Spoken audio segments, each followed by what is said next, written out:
They are 4 lines deep. Here's Holtby coming back, scores! And the Hurricanes get on the board first. Pass went off his stick. Now to Antonio, scores! Here's Guillemette, scores! Blades draw first blood. Breakaway pass. Boychuk scores! Boychuk shoots, scores! Zach Boychuk. His third of the playoffs, a hat trick tonight for Boychuk. And the Lethbridge Hurricanes tie the series at 1. Gallimore's pass in front of the net, scores!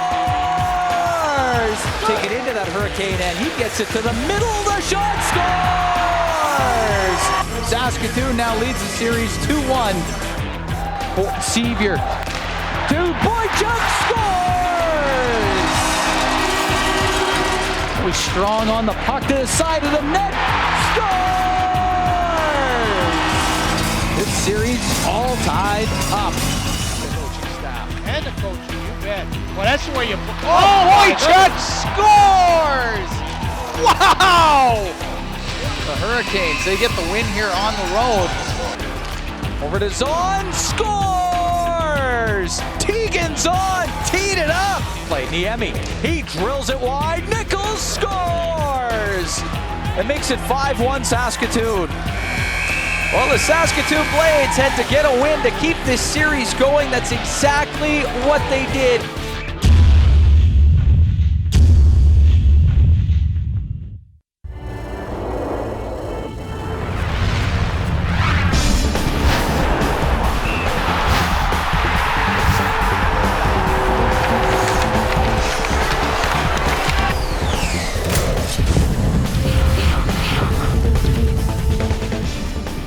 Two teams enter, one team goes home unhappy and for good. April Fool's Day 2009 is no joke for the Saskatoon Blades or the Lethbridge Hurricanes. Their whole season comes down to a one-game winner-take-all to see who will be moving on to the second round. Good evening and welcome to Shaw's continuing coverage of the WHL playoffs. My name is Dan Elliott and we begin as usual with the Sobeys pregame show. They say everybody dreams about playing a Game 7. Well, 40 players tonight get their chance. In fact, there's a few that have already been there. Saskatoon's Milan Kittner and Colin Joe, along with Lethbridge's Colton Sevier, Drew Hoff, and Eric Mestry are the only players that have previous Game 7 experience, but only Sevier has been on the winning end back in 2006 as a member of the Portland Winterhawks. Now, in terms of which team has an advantage tonight, well, it could go to the Blades, who won Game 6 and are returning home to play in front of what is expected to be a boisterous Credit Union Center. In fact, since 2000, there have been 25 Game 7s. 16 have been won by the home team. However, Lethbridge is hoping to follow in the footsteps of the Medicine Hat Tigers, who last night beat Swift Current on the road in a 7th and deciding game. By the way, the last time Saskatoon hosted a Game 7, April 8th, 2000. That night, the home team, featuring the likes of Martin Erat and Darcy Hordichuk, beat the Regina Pats 5-1. What does the Credit Union Center have in store for us tonight? Well, let's find out as we check in with the two men calling the action, Cam Moon and Bill Wilms. Credit Union Center in Saskatoon, the place to be tonight. They're expecting upwards of 10,000 fans at the game tonight, and they're coming from far and wide. They've caught Blades fever around here, and Game 7, it doesn't get any better than this. For the Saskatoon Blades, Josh Nichols, a couple of goals in Game 6 of this series, a 5-1 win over the Lethbridge Hurricanes on Monday night. Kyle Beach, his 31st career WHL playoff game, and the Lethbridge Hurricanes will be counting on him this evening for a big game. Good evening, everyone. Cam Moon along with Bill Wilms, the rest of the Shaw crew. We've got Game 7 here tonight. Lethbridge had an opportunity in Game 6 to close this thing out at home on Monday. Saskatoon comes up with a 5-1 win that night. And Bill, the Blades were fired up right from the drop of the puck. Yeah, they came out flying. They got the opening goal in the first period. Milan Kittner, his third of the series, made it 1-0. Shot by Tegan Zahn off the right board, made it 2-0. That was the end of the first. Early in the second, Lethbridge, Drew Hoff scored a shorthanded goal, and then a big goal. 16-year-old Josh Nichols. Apparently 16-year-olds are part of that scoring by committee. Did a great job, gave them the 3-1 lead. You know, there are some nice chances here by the Hurricanes, but when Saskatoon has got a lead, they're protecting a lead. You can't get near the front of the net. And then a power play goal here by Adam Chornenko. his second of the series. That made it 4-1, and that 60-year-old Nichols scored one more goal after that. What a night he had to make it 5-1. That was the scoring. For the Saskatoon Blades defenseman Yuri Niemi, he's from Finland, an import player, a New York Islander draft pick. He's got that big shot from the point. Bill, what do you like about his game? Well, there are very few impact players on that Saskatoon Blade team. This guy has certainly been one of them. A goal, 6 assists, 7 points, leads them in scoring. Look at that agility to get to that spot inside the hash mark. Now he sees the ice so well, and he's got that big shot. Ken, we talk about the 100-mile-an-hour shot. That's not the big thing. He brings so much more to the table than just that shot. Now, like so many European hockey players, skill is so much more important, folks, and when your accent's funny. Now, he played with Finland at the World Juniors this year. We go to our Husky players to watch. He's standing by with Brendan Parker. Yuri, how much did this team grow after Monday night's win? It was a huge win for us. And I think we are just full of confidence right now. We know what we have to do tonight to get the win and keep going. How much is offense a big part of your game? It's my biggest part of my game. I know what Lon is expecting from me. He wants me to produce offensively and take care of business at the back end too. So it's a huge game. Appreciate this and good luck tonight. Yeah, thanks. Guys. On the other side, the Lethbridge Hurricane power play only has 3 goals so far in this series. They're 0 for their last 18. Bill, that's hard to fathom given the amount of talent they have on the ice. Yeah, I can't figure it out. I mean, power play is all about offense, and when you throw the Lethbridge power play onto the ice, you've got 3 first-round National Hockey League draft picks. Zach Boychuk, Lucas Fiza, Kyle Beach, and then if you had Carter Ashton on that power play, Cam, a certain first-rounder, you've got to create more chances than the Hurricanes have on that power play.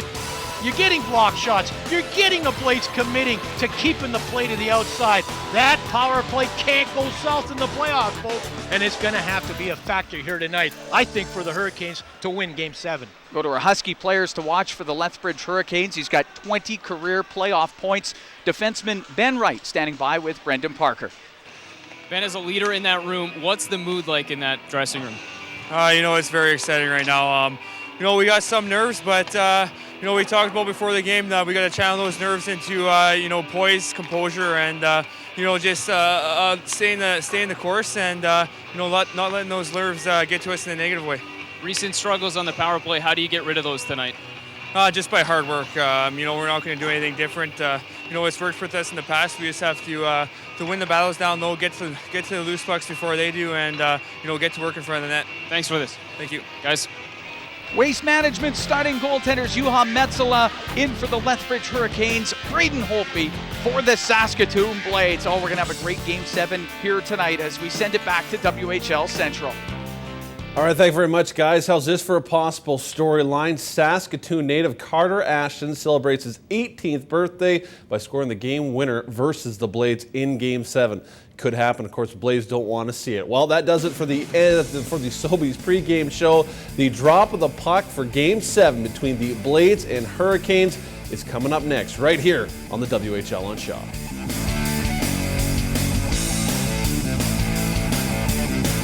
It all comes down to this Game 7 from the Credit Union Center, a jam-packed one. Now, it's been a physical series, but not a single injury scratch to pass your way tonight. The Lethbridge Hurricanes lineup will receive a huge boost with the return of Carter Banks after missing 4 straight with that upper body injury. For the Saskatoon Blades, head coach Lord Mulligan felt his team brought it up another level in game number 6, but tonight he says it has to come up one more notch. Can they do it, guys? The fans certainly think they can. For the puck drop, let's find out. Cam and Bill. All right, thanks, Brendan. They're still filing in here at Credit Union Center. It's going to be a great crowd tonight. Juha Metsola, 5 shutouts during the regular season, has been a stalwart for this team throughout this series. And Braden Holtby, 26 saves on Monday night to get the victory in Game 6 to push it to this Game 7. A lot of experience in the stripes tonight. Derek Zalaski and Derek Herman, the referees tonight. Chris Carlson, Sean Dufour on the lines as we get set to go in Game 7. Puck drop, and we're underway. Right? No find Drew Hoff. That's broken up by Zerzinski. Metsola to leave it to Luka Zabiza, the Philadelphia Flyer first rounder. And shovel it out and down the ice, and an icing call against the Hurricanes here early on. You know, that was interesting. They start Charles Inglis on that first line again, the Blaze do. They get that puck in deep. Inglis is on the forecheck, and Lucas Spiza, with all that experience, ices the puck. That's not a good play for an experienced defenseman under that kind of forecheck. That should never be an icing. Now they got to win the face-off, the Canes do. And again, Spiza with the puck. This is a forechecking. The Blades want to get on this Lethbridge team early in this first period. We'll see how they respond. Hurricanes were maybe guilty of being a little wound up tight at the start of Game 6. We'll see how they are here at the start of Game 7. Yuri Niemi up to Walker Wintoniak. Checked out the play, Orfino. He'll send it in. Holtby had to wait. Couldn't touch it. Tegan's on. Gets pushed off the puck. Here's King with a shot. Oh, that's just taken away by Holtby as Dwight King on the forecheck generated a chance. If Dwight King is going to be a presence like this, the Hurricanes have a great chance tonight. Tegan's on with a puck. Look who comes in and delivers that hit. That's the nice thing about King. He can make the check, and he can take that puck to the net. That is very, very impressive. There's got to be some defensive support. You can't let King get into that spot. He's been a 30-goal scorer in this league. Has 6 points so far in this series for Lethbridge. Kitnar up to Derek Hulak. To put it in, put it right off of Mestry. Now Milan Kitnar to Hulak. His shot blocked by Mestry. Behind the net, Lanko just missed. Kitnar with a pass. Sam Clausen to Hulak. To the point. Elliott's shot doesn't get through. A lot of traffic in front of the net from Zach Boychuk. He'll get it out to center ice. Elliott gets by King. Then he lost it. King to Boychuk. Zach Boychuk, the Carolina Hurricane first rounder. Dangerous player on the ice. The 6 goals so far in this series. Yadlowski will just keep it in. He gets it to Boychuk. The pass to Sevier skipped over his stick. Sevier behind the net. Clausen there for Saskatoon. Up to Lanko. Milan Kitnar had to just go by him. Kitnar, his stick lifted. Elliott. And the puck goes to Lanko. He'll dump it in. Yadlowski will get it right back out. Elliott could not get it in.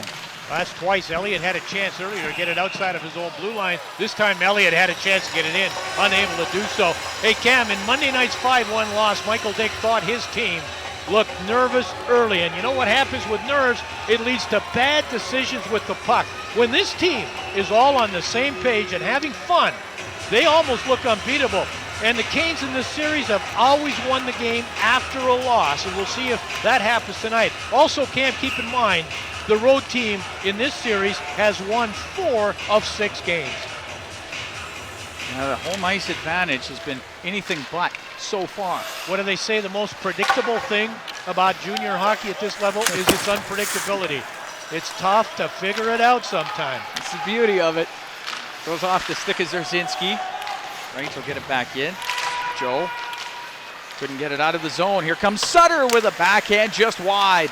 Brody Sutter, the son of Dwayne Sutter, former New York Islander, won 4 cups with the Islanders. Puck along the boards. Sutter to Austin Fighton. Over to Hankey. Fighton and Hankey work the puck in the corner. Now Sutter with it. They're taken off. It'll be Fighton to Zubiza, the shot. And that one looked like it hit Ryan Funk in front of the net. Charles Inglis to Zerzinski in front of the net off the pad of Metzela. Dwight King, Los Angeles draft pick. 1-on-3. Niemi will get it out. There's Bert Gallimore. His shot to stop by Metzela. There was a big rebound. But Versteeg will get it near the blue line. Hamilton had kept it in. King had to go off his stick. Boychuk. He'll bring it in. Boychuk made a move. He put it on net, and a good stop by Holtby as Zach Boychuk tried to make a little something out of nothing. You know, the burst of speed, when you've got great acceleration, when you've got a great first step, when you can take that puck to the net and got the determination that Zach Boychuk has, you can go a long way in this game. The key is, Cam, right now, can the Hurricanes win Game 7 of this series riding on the backs of Zach Boychuk? He has been involved with 8 goals in this series so far for the Canes, but he's always so dangerous as he was there, taking that puck to the net. Just when you think you have him cornered, he just squeezes out. He's just so elusive with the puck. Well, he's got that change of direction speed. It's not just one step forward. It's not just full speed. He can cut left, he can cut right, and boy, he can make a defenseman pay. There's Wintoniak trying to get by Versteeg. It looked like Wintoniak was about to have a step on him, but Versteeg recovered nicely. Beach will roll it around for Austin Fighton. Fighting from Sundre, Alberta. Couldn't get it out. Cherneko had kept it in. Kyle Beach. He gets tied up. Patterson, Antonia, trying to get a loose puck. Go up to Carter Ashton. He'll get it out. Stephen Elliott snaps a shot. The save by Metzola. Ashton, ranked 10th in North America by Central Scouting. To Mestry. Now up to Fighton. He's able to get it in. Holtby loves to play the puck. Whips it around. Fighton kept it in the zone. Here's Ashton. His shot and the save made by Holtby. Lots of talk about playoff inexperience on this Saskatoon Blade team. 57 games in total, but you know, as we watch this series, I think we're seeing a team grow up with playoff experience right before our eyes. The last 2 games that the Saskatoon Blades have played against Lethbridge Hurricanes, they've given up 2 goals at even strength. They're finding out quickly what it takes to win in the playoffs. The one concern, Cam, the Blades have not won 2 games in a row in this series. And to win this series, they need that to happen tonight. Here comes Ursinski. This line was solid for the Blades on Monday night in Game 6. Nichols and Inglis. Nichols scoring a couple of goals in that game. Hoff knocked down by Zerzinski. Penalty coming up, and the first power play of the night is going to the Lethbridge Hurricanes. The Lethbridge power play, 10% coming into tonight's action. You know, this line, this young line of, we talk about a lot, Nichols, Zerzinski, and Inglis, you can't get that aggressive. You can't be hauling a man down between the blue lines. It's one thing to go on the forecheck. It's certainly another thing to be smart coming back between the blue lines when nothing's happening in that play. This power play we've talked about that hasn't scored in the last 3 games gets a chance to go to work tonight. We're talking about the Hurricanes. Kulak with it. Trying to tie it up. Fighting will dig it loose. Kulak again. And it does come out, and it will come out to Yuri Niemi in the New York Islander draft pick. Going to take it with him. But strong work along the boards there by Niemi. You saw Niemi get that puck, Cam. Most guys would ice it. He's such a good skater. He said, I'll go with it. As the Hurricanes go offside right at the Saskatoon Blade blue line. You know, good work. Kulak keeps that puck along the corner in that back wall. This is the way you kill penalties. Most guys would ice it. Take a look at that acceleration. In fact, he has one of his own players get in his way. This guy has been very, very special. Niemi, to me, I mean, he's one of 3 New York Islander draft defensemen in the Western Hockey League. You got Travis Hamannek and Moose Jaw Jared Spurgeon, who we'll see in the next round with Spokane. This guy's special. Those are some pretty good picks by the Islanders as far as defensemen go in the Western League. Clausen breaks things up at center ice. Toomey run into Zabiza and Ashton. He'll wind it up for Kyle Beach, the Chicago first rounder. Dumped it in. Holtby, oh, he got it up in the air, and it does come down to Toomey. He'll get it down the ice. Metzola will give the puck to Luka Zabiza. 43 seconds left in that power play. And if you've got a power play that's working, if you've got a power play that's confident, Cam, you still think with 30 seconds left you get one chance. But this is just an inability to get that puck in deep. Now they got it going. Each will wrap it around the boards for Boychuk. Now to Ashton. Drop it off to Beach. His pass. We'll go back to the blue line for Ben Wright. Wright for Sevier. To Beach. Across to Ashton. Wow, what a stop. Coming across was Braden Holtby as Carter Ashton one-timed that thing. Yeah, this is a power play that we expect it to have. When it starts on the half wall, Sevier down deep, and in that quick pass, look at the amount of shot that Carter Ashton on the right side gets on that. How does Holtby get from watching that puck to his right in the corner all the way across and still manages to make that save by staying very square to the shooter? He's the Eastern Conference nominee for goaltender of the year. Braze, his shot, the stop by Holtby. Penalty almost over. Right. Gives it to Braze, penalty now over. Hurricanes 0 for 1. Battling in the corner, Kittnar will get it out. Icing the call against Saskatoon. You take a look at Braden Holtby's 2.03 goals against average in the playoffs. That's 5th in the Western Hockey League playoffs. But I love that .923 save percentage. He's really third. He's only behind Martin Jones, Tyson Sexsmith, and Dustin Tokarski. Well, actually make that 4th, but 92.3 and is a huge save percentage. And probably he won't make a whole much better save than he made earlier. Now, you do get the feeling in this Game 7, it may not have been that much so far in the series, Cam, but first goal tonight is going to be huge. Holtby's 3rd year here with the Blades. Sabiza. Get it into the corner. Tegan's on to Hulak. Yuri Niemi able to bring it out. Niemi still with it, but Hulak went in a little bit earlier. Maybe Kittnar went in a bit early. Now we'll get them fired up a little bit inside that Lethbridge end. Penalties to be given out here too, Bill. Might be even up though. Yeah, I mean it has to be. This is a situation I think where really you've got to even this up. I don't think it warrants any more than that. I mean, it is Game 7. A lot of feelings, a lot of emotion on the offside play. They get carried away, and I guess that's just a little bit of boys will be boys, and don't put anybody shorthanded or Fino in the middle of all that. You got to search yourself a little bit at this point, but you got to be careful you don't put your team shorthanded. Yuri Niemi with plenty of instruction over there for Craig Orfino. Yeah, I mean... looks like he's got a good command of the language now. Oh, no absolutely. Question. Yeah. Great job Lauren Mulliken continues to do with a young team, such an inexperienced team. He said there's a lot of, he's up for the game. There's going to be a lot of excitement in himself in coaching this game. Holtby to Elliott. Now King is in there.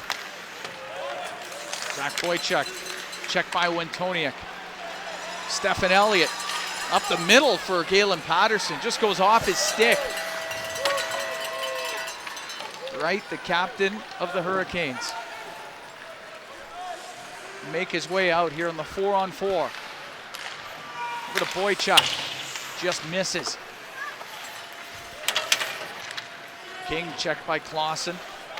He thought he was high-sticked a little bit there. You could see King look back at the officials, say, "What about that?" Metzela forced to play it. A 4-on-4 Cam is all about puck possession. You don't dump it in, you just protect it. You got more ice space. You try to activate a defenseman, get somebody involved in the rush. Now that's exactly what you don't want to do. No one there for Versteeg's pass. Icing call against the Hurricanes as we send it to Brendan Parker.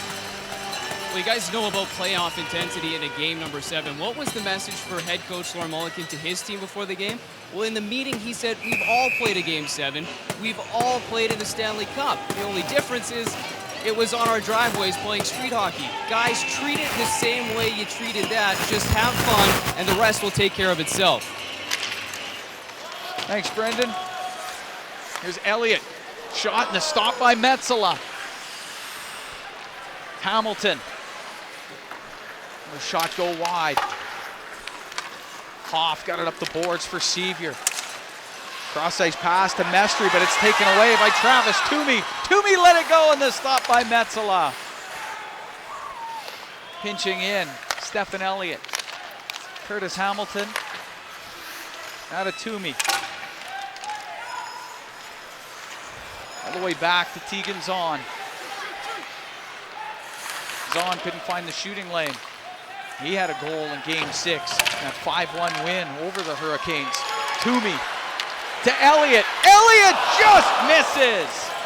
Zahn lets it go. It's blocked. Back to 5-on-5. Zorfino and Niemi are out of the box. Stieg can fire it in. Oh, Stephen Elliott with a good chance. Milan Kitnar. His shot, the stop by Metsola. No rebound to be had. Elliott, great recognition to move in after Toomey gets the puck back at the blue line. Elliott recognizes that it is 4-on-4. I can move into that spot. Gets right into the face-off circle, but you see how far Metsola was out. Did a good job of cutting that angle down. Stephen Elliott, Eastern Conference nominee, Scholastic Player of the Year this year. Well, only 93.3 average in school. That's not bad. Cam, you talk about Scholastic Players of the Year and the way these guys do it. 96% of them graduate in high school. 24% of all the kids that are in high school in the Western Hockey League, 24% are on the honor roll. Not to mention the unbelievable education program that the Western Hockey League has, paying for books and tuition after their time in the Western Hockey League for those that don't go on to professional hockey. Bruce Hamilton hit it best one time when he said, guys, everybody on the ice in the Western Hockey League game has got a scholarship. That's right. Not just one or two guys from a team. Every guy, every year you play, you get 1 year paid for. There's guys on this team right now with 2, 3, 4 years of hockey looked after at the university level. Game 7, starting with some jump. They're loving it here at the Credit Union Center in Saskatoon. Saskatoon Blades head coach Lauren Mulliken. Lauren, what have you seen from your team in the early part of this hockey game? Well, obviously, I'm happy with everything that's going on right now. The biggest thing here is we really need to get more traffic to the net and to try to create a little bit more offense. What would the first goal of this hockey game mean? Well, you know what? It's 60. It's going to be a 60-minute battle, but obviously the first goal would be huge. Thanks for this. Thank you, guys. Well, one thing Lauren Mulliken doesn't want is these kind of turnovers, full possession of the puck. King out muscles on, and then when you've got it and your name is Elliott, you move it as well as you can. You can't turn it over in that spot. That puck has got to get outside the blue line and has got to get out. Another turnover there. That's 3 of them, and we haven't barely played 10 minutes of this period. Those eventually, ultimately, often come back to haunt you. Those will drive coaches crazy. Turnovers, and that many of them, just halfway through this first period. Boychuk and King in there for Lethbridge. Stephen Elliott controls it for Saskatoon. Pass went off the stick of Wright and Lanko. Here's Sevier going to the front, but it was Elliott to the line, kept in by Wright. That's good recognition. Full puck control by the Blades. You only see one man sent in by the Hurricanes. They break it beautifully. Here's Lanko. He's got Kitnar with him. He just put it high. Oh, what a great chance there for Chris Lanko. On a 2-on-1. Sevier. Dump it in. Elliott up to Kitnar. Kitnar, an Edmonton Oiler draft pick. Floats it on net. Metsola is just going to gobble that one up. 1-2-2, one man in. You got guys back between the blue lines. If you can break it by a mishandle, and that's what happened. That's where Lanko took over. Really good effort, good release coming in off that left wing, a right-hand shot. I don't think Metsola got a piece of that. I think that shot just ended up going wide. Might have been deflected. But boy, that was surprising the way the Blades did such a good job of, breaking that 1-2-2 semi-trap that is set up to have guys between the blue lines. Well, as soon as that D pinches up on that pass on the wall, that gets by him, and it's a 2-on-1. Here's Toomey. Get it in behind the net to Hamilton. His pass out for Gallimore. Hit the stick of Drew Hoff. Hamilton to Toomey. Now to Gallimore. Out to Hamilton. He doesn't get the shot on net. Or here comes Braze with it. He's got Orfino with him. Hurricanes will make a change. Ryan Funk Pass up the middle. Went right off of Gallimore. Gallimore able to get it in. Max Ross. Goes by fighting. Tegan's on. Won't get it by Brent Henke. Henke recovers the puck to fighting. Went away from him, so Zahn up to Nichols. Ross right back in with it. Cam, you get a feeling with this big crowd here that they need more noise. They've got to get into it. We know that typically crowds in Canada very seldom cheer to inspire a team, to get them going. They cheer on good plays, and I'll tell you, they'll get in it. This is a big crowd that can give this Saskatoon Blade team a lift. I mean, they're responding to all the good plays, but there's nothing to motivate this team yet. They're looking for a goal. Comes Zabiza. Off the stick of Beach. Although the crowd does seem to perk up when Charles Inglis is on the ice. Oh, you know what? The team that he's playing against, in this case the Hurricanes, kind of perk up a little bit too. They just called that icing. That went off a Hurricane stick. The Blades bench is pointing to center ice. I think that's going to get reviewed. The face-off will be at center. Yeah, that's a good call. Well, one thing about Zerzinski, he may have taken a penalty. Didn't end up hurting the team at all, but he does bring energy. He does go to the net, and he does finish checks. A little nick here and there doesn't make a whole lot of difference. Spiza knows he's going to get hit. And I talked that before. There's such a neat little thing about being a defenseman. You can sense where this is happening. Now, this is a confrontation we saw earlier in the series. Nothing happened then. Nothing has happened here. But I got a feeling, listening to the crowd, they like what they've seen. Inglis and Beach, wow. You know, if I'm the Blades, I don't want to do too much to get this Beach guy going. He's kind of been laying back. He hasn't done a whole lot. He hasn't really been a factor in the series, and I wouldn't want to kind of, it's one of those let sleeping dogs lie. One goal so far in the previous 6 games. He's got to be a bigger factor. Puck goes in. Beach. He'll get that one. Here it is, the shot. What a save by Holtby! First off of Ashton, then Beach. And Holtby's got it. Wow! Braden Holtby shutting the door. Now we're talking about Kyle Beach and what the Chicago Blackhawks look to see in him, what he brings to the table. Watch the hit on Niemi. That creates a loose puck that Ashton, I think it's Ashton, that picks up, takes it to the net. Big hit, finishes it off, and again, an even bigger save by Holtby. Good position. Look at how square he is and kicks that pad out. Wow, I've heard about stacking the pads. Watch how high he gets that pad. He gets it halfway up to the post. Big save, but that was all started by a good hit by Beach, and I guess it was actually Banks that finished that shot off. Beach. That's what he's got to bring to the table. Came in the trading deadline deal with the Everett Silvertips. Braden Holtby. Some big saves here in the first period. Dwight King. Stopped by Holtby. Blanco. Had a great chance earlier this period on a 2-on-1.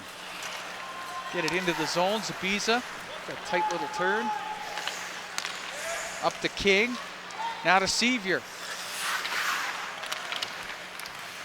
Colton Sevier to Ben Wright. Down to King.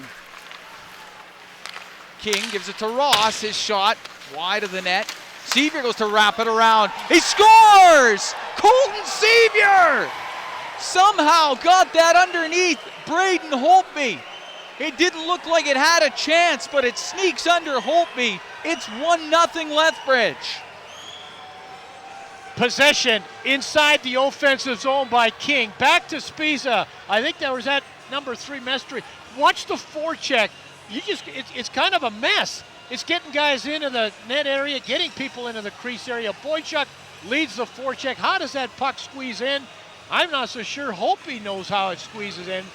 Bounces off his inside pad and ends up behind him. But you know the good thing about that play, very simply, it's just getting the puck onto the net. That might have been Max Ross that got the play off the wall and got it in deep, but it doesn't matter. It's a big goal for Sevier.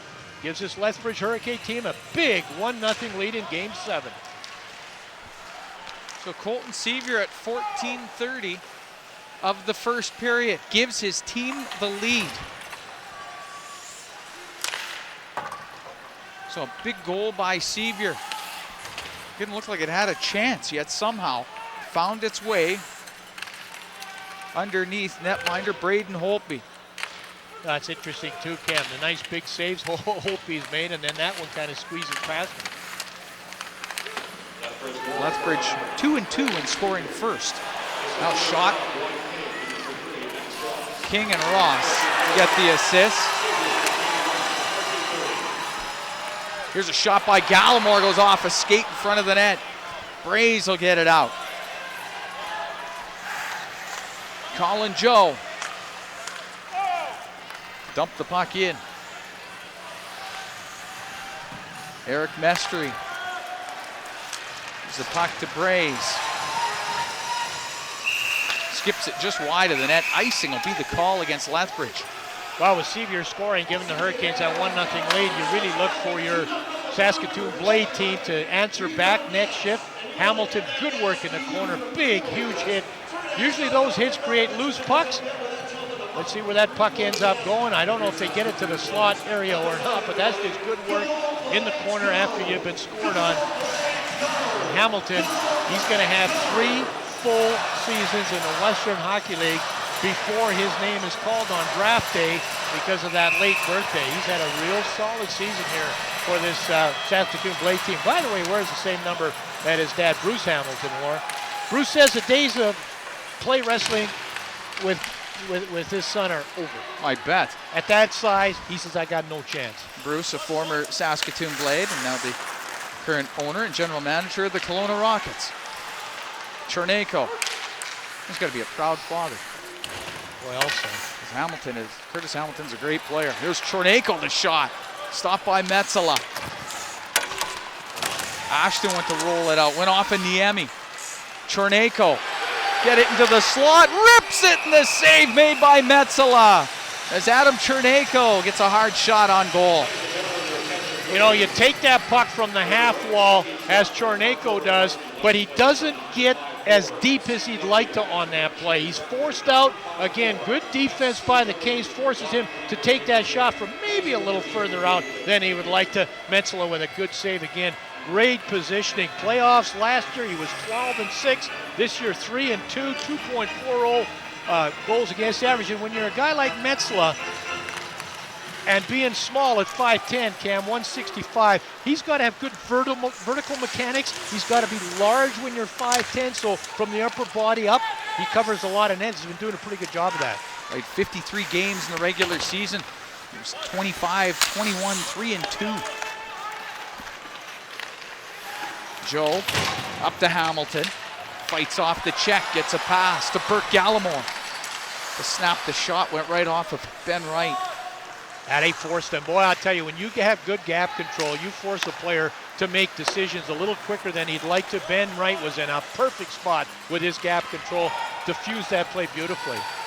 Hamilton into the corner with Ross. Dwight King. Little saucer pass up to Boychuk. Didn't handle it off the boards, but King gets it again to Zach Boychuk. Boychuk drives towards the net, his backhand wide. Ross gonna rim that. Yadlowski has to keep the puck in. Here's Sevier.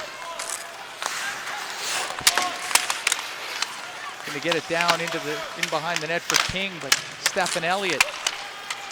He's gonna lose it though, and he lost it to Boychuk. Over to Sevier off the outside of the net. Boychuk to King. Kittnar will just have to hammer it off the boards and down the ice. Icing will be the call. No, it won't. Here's Versteeg. Pass up to Fighton, and that launches into the crowd.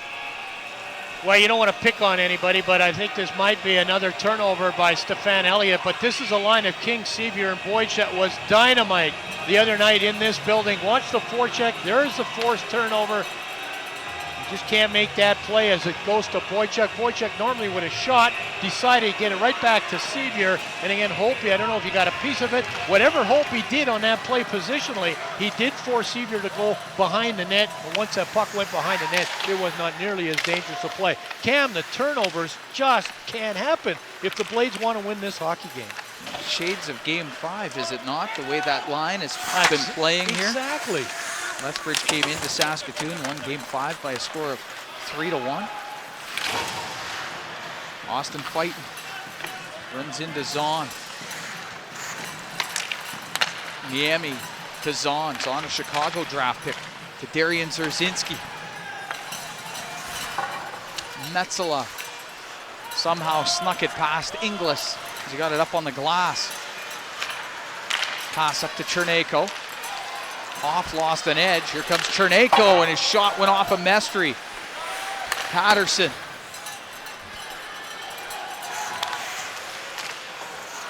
Puck knocked out. Elliott over to Clausen. Ooh, up to Cherneyko. He got absolutely lambasted by Mitch Versteeg. And Wintoniak's going to have some words with him. Well, the key to success for both of these teams, I don't know if I've ever seen it be any different. The 3 games that the Blades have won, listen to this, they've outscored Lethbridge 13-3, and they've looked absolutely unstoppable. And you talk about committee scoring, those 13 goals, 10 different goal scorers. Now the Lethbridge Hurricanes, the 3 Lethbridge wins in this series, they've outscored the Blades 10-4. On all the scoring of those 10 goals, 8 of them have Zach Boychuk's fingerprints on them. It's just unbelievable. Boychuk's line has been unstoppable when they've been playing, when they've been winning. And I mean, I've not seen 2 different recipes that way that have led to success for both teams. Colton Sevier is going to drive it right to the crease, taken out by Zahn.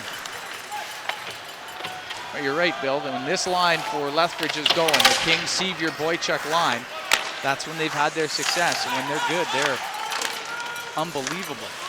That's exactly right. They've really dominated in this building. Derek Kulak forced to the corner by Wright. Boychuk will get it out. Niemi to Tegan Zahn to crank it in. Went off of Zabiza. Sevier can't clear the zone. Lanko looking for Kitnar. Zabiza will get it out.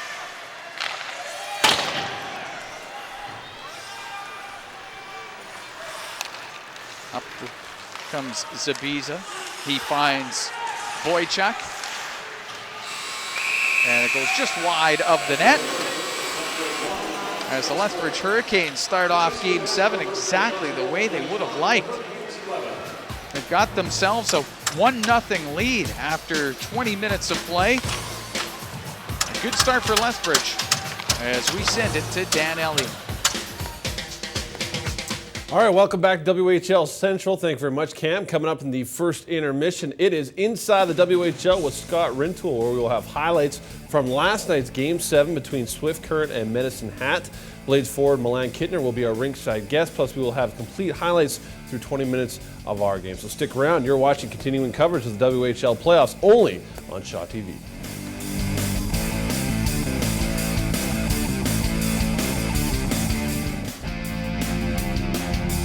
Lethbridge Hurricanes with the 1-0 lead after 20 minutes of play in Game 7 of this best of 7 Eastern Conference quarterfinal. Colton Sevier, the only man in this game with a Game 7 victory under his belt. He has the lone goal in this game. Time now to go inside the WHL with Scott Rintoul. Now, Scott, the Vancouver Giants got tickets to the Junos this past Sunday from Michael Bublé. Did he hook you up at all? He didn't hook me up, but Dan, I waited at the airport for 2 hours after you called me this morning and said we were taking a helicopter straight to Saskatoon. I guess I am the April Fool. Thanks for having me back. Well, I thought we tried anyway.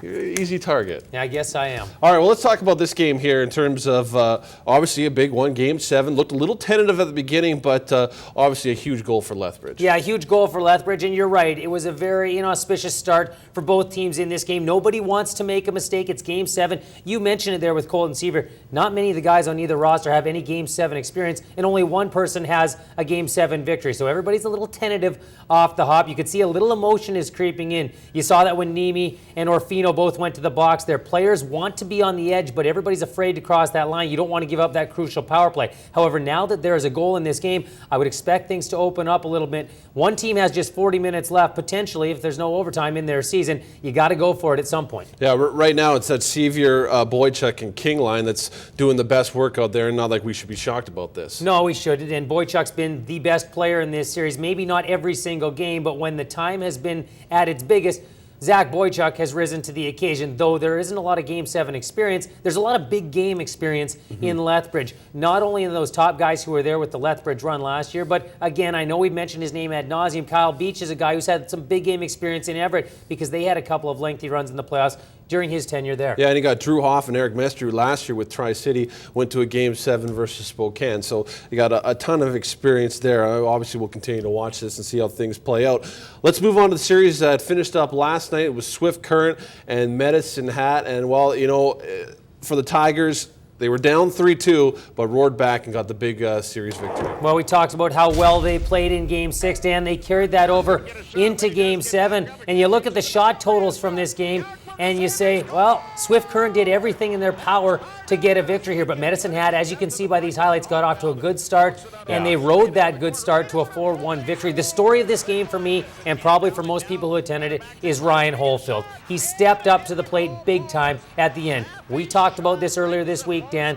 This is a team that had a couple of question marks heading into this series. Ryan Holefield was one of them. He answered all of those questions in the last two games. Yeah, and you talked about earlier, Zdenek Okel got the early goal for them at 1:29 into the first, so really set the tone for Medicine Hat, and they just carried it from there. As you see the goal there from Okel again, so it was a great victory for them. I think the key too was keeping Swift Current off that power play. They only had one power play opportunity, and that was the story through the first 5 games of this series. The highly rated power play of the Swift Current Broncos. They had the best power play through 5 games. Remember, they were 9 for 26. Well, in the last 2 games, Dan, Medicine Hat held the Swift Current Broncos to 0 for 7. They only had 1 power play last night. They got a bagel again last night on the board.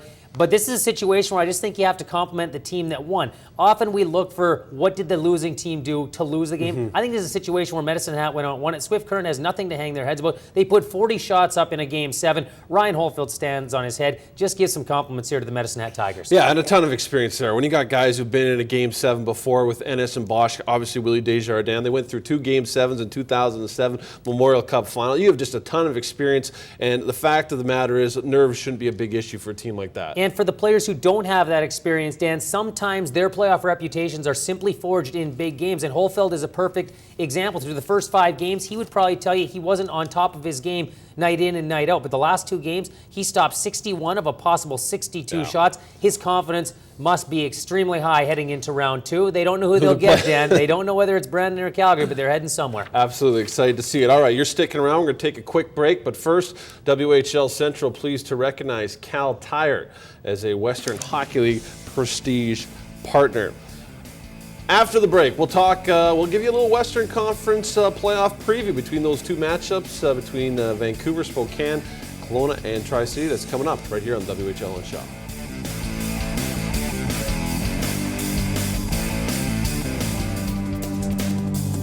Hurricanes leading the Saskatoon Blades 1-0 after 1 period of play here in Game 7. We'll get back to Scott Rintoul in a moment. One guy for Saskatoon who's played in Game 7 is Milan Kittner. He was a part of the Kelowna Rockets last year. They lost in Game 7 in the first round of Seattle. He's hoping to switch that up this time around. Right now he's ringside at the Credit Union Center with Brendan Parker. Milan, was that feeling a Game 7? Yeah. We need to do a better job though, and we need to elevate our game a level higher because we don't win a lot of battles, and we need to put more pucks on the net, and we'll be good. What does the energy of this building do for the dressing room and just the players in it? It's unbelievable when we have fans like this, and when this building is packed. It's a great feeling for us, and that kind of gives us a lot of energy, and we hope we'll show it on the ice. Do you feel the pressure to get that next goal? Well, you know what? There's a lot of pressure in the Game 7, but you just got to stay loose and play your game, and goals will come. Thanks for this and good luck in the final two. Thank you. Milan Kittner, the native of Slovakia. He's got 3 goals in this series so far, looking for more as we go back to Dan Elliott. Thank you very much, Brendan. Back here with Scott Rintoul as we begin our preview and your thoughts on these Western Conference semifinals. We're going to start with the first one, Vancouver, Spokane, a series that we're going to be covering here in its entirety on Shaw TV. And the last 2 Memorial Cup champions hasn't happened since 1993 in the Western Hockey League. Well, you want to talk about a couple of teams with playoff experience, Dan. You've got a chocker block full right here with the Spokane Chiefs and the Vancouver Giants. So many players off both rosters were in both of those Memorial Cups. Obviously more for the Chiefs because it happened last season. But the difference in the games head-to-head this year has been the offense of the Vancouver Giants. They've outscored Spokane 9-2 in the 2 games they've played so far. However, this series, in most people's opinion, may come down to the goaltenders. There's Tyson Sexsmith. Here's Dustin Tokarski. Both guys have Memorial Cups on their resumes. Both guys have very good numbers during the regular season. However, Tokarski has been much steadier than Tyson Sexsmith this season. And Tyson Sexsmith, let's be realistic, he's a bit of a question mark coming into the playoffs. He has an outstanding resume. He has let his team down at times in previous seasons.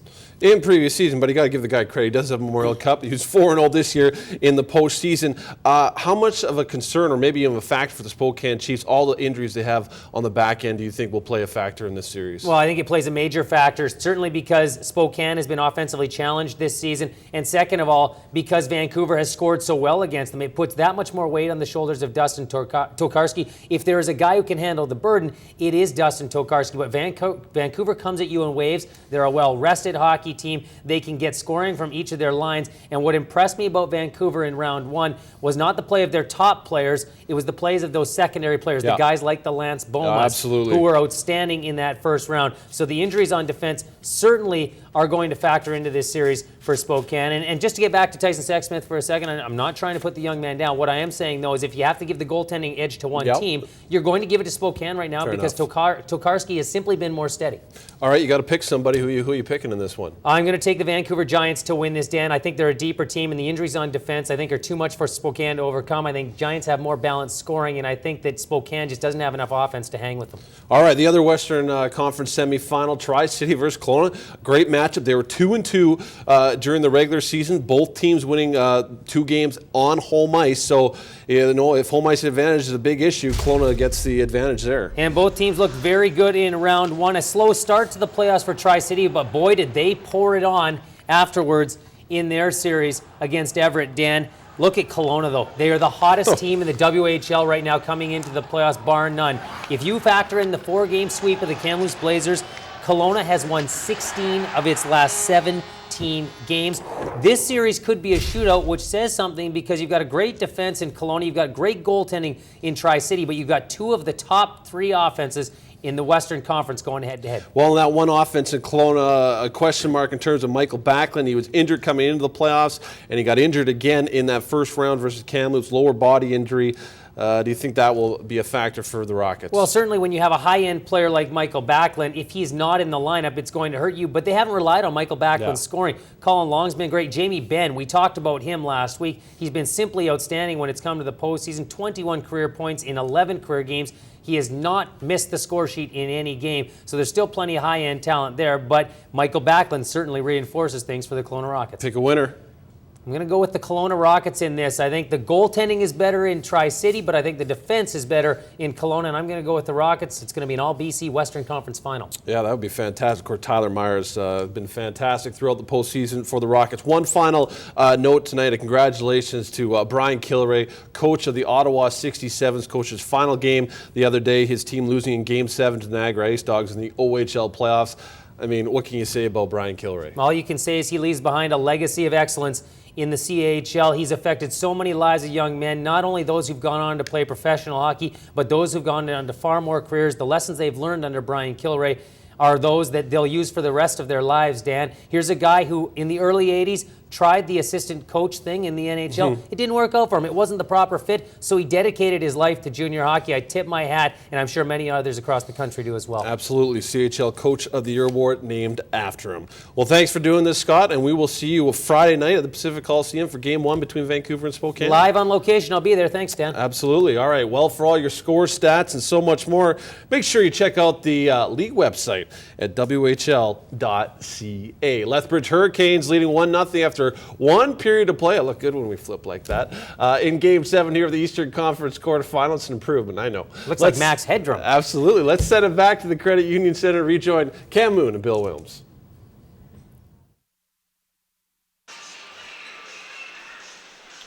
Thanks a lot, Dan. A great crowd here tonight at Credit Union Center, and they are fired up, waiting for something to cheer about. They haven't been able to cheer a goal yet. Their hometown team down 1-0 to the Lethbridge Hurricanes. Bill, both teams had opportunities in the first period, but for Saskatoon, they had some situations in their own end where they were giving the puck away. Yeah, I thought they came out tentative tonight. They had some turnovers, and you just can't do that. You know, the Colton Sevier, Boychuk, King line again had a very, very good first period.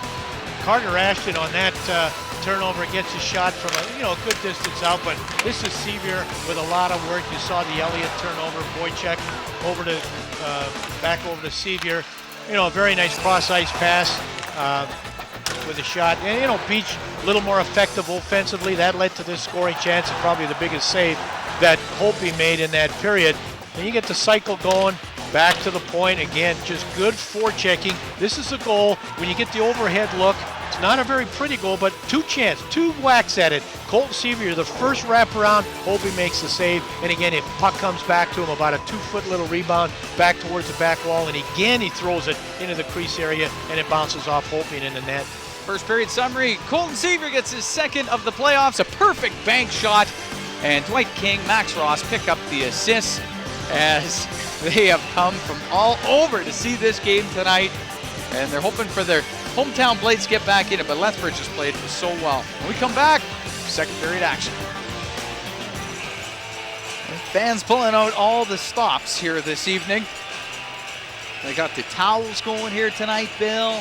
We've got plenty wearing jerseys here this evening. And fancy glasses. That's whatever it takes from the fans' perspective to fire up their team. But Colton Sevier, the goal scorer in the first period, is second of the playoffs. He's a Dallas Stars draft pick.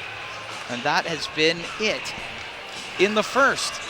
One of the keys so far that's happened in this period for me is that the Hurricanes have had sustained pressure in that blade zone, and when that happens, Cam, Braden Holtby isn't allowed to handle the puck. If you're dumping it in, if that's all you can do, then he's going to be that extra defenseman back there. Holtby hasn't handled the puck one time because there's been sustained pressure by the Hurricanes in deep.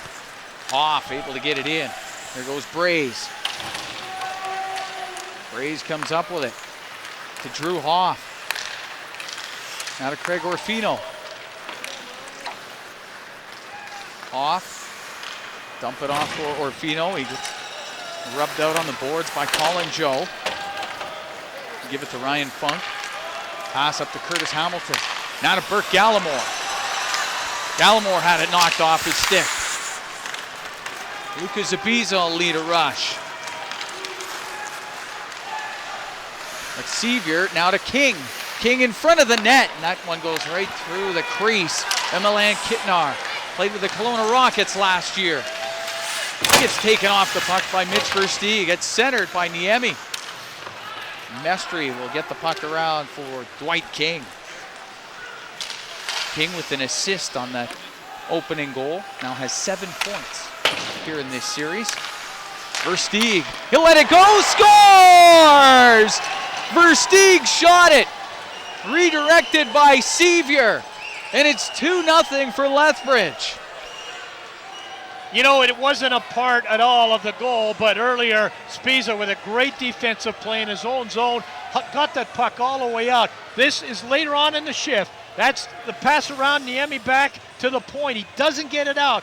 Nobody takes that pass along the back wall that Niemi throws except for Versteeg. He gets it. He's got a lot of time to shoot it, even though the goaltender's out at the top of the crease, Cam. If you get your stick on it, as Sevier did, you get a redirect. It's tons of trouble for the goaltender. But again, I have to go back to what Spiza did in getting that puck out of his own zone and got it down to where they could make that play inside the blade zone. Sevier, minute 25 into the second period. Mitch Versteeg gets the only assist. It's 2-0 Lethbridge.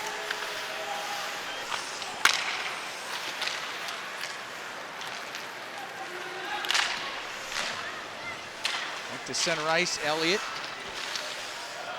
Eyes up with Ashton. Comes into the zone, Stephen Elliott. Pass to Charles Inglis. Inglis with the shot, the stop made by Metsala.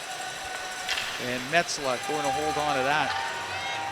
It's Charles Inglis, who's been such a spark plug for this team. And the fans here at Credit Union Center, they're looking for a spark. They need something to cheer about. They were all fired up at the start of the game, and then the Hurricanes get one in the first by Sevier, another here early in the second, as they're prompting them with the video scoreboard to make some noise. And they will make some noise if the Blades score. And I think the Saskatoon Blade players will really thrive off that. But tell you what, you talk about a good road game. You know, the first 23 minutes of this hockey game, except for some turnovers, the Hurricanes have had a terrific road game, Cam, and they forced those turnovers. Oh, they've done a great job on the forecheck. Boychuk to Sevier. Here comes Colton Sevier, drops it for King, but he won't get the shot. As Tegan Zahn breaks it up. Zabiza. Yudlowski back to Luka Zabiza. Up the middle for Brody Sutter. Comes Zahn. Missed Inglis with it. Zahn with another chance to Nichols, but he's checked by Ross at the blue line. Hurricanes have been sharp here early in the second. Off the stick of Sutter. Colin Joel. Got it to the corner. Josh Nichols. Over to Joel. Colin Joel in a real battle back there. Henke able to get it to fighting. Now to Versteeg. His shot doesn't get through. It's blocked by Inglis. For Ryan Funk. Fourth round pick of the Blades in the 04 Bantam draft. Inglis to Zerzinski. Looking for Nichols, but that one just went off of Versteeg. Carter Ashton grew up here in Saskatoon. To Carter Banks.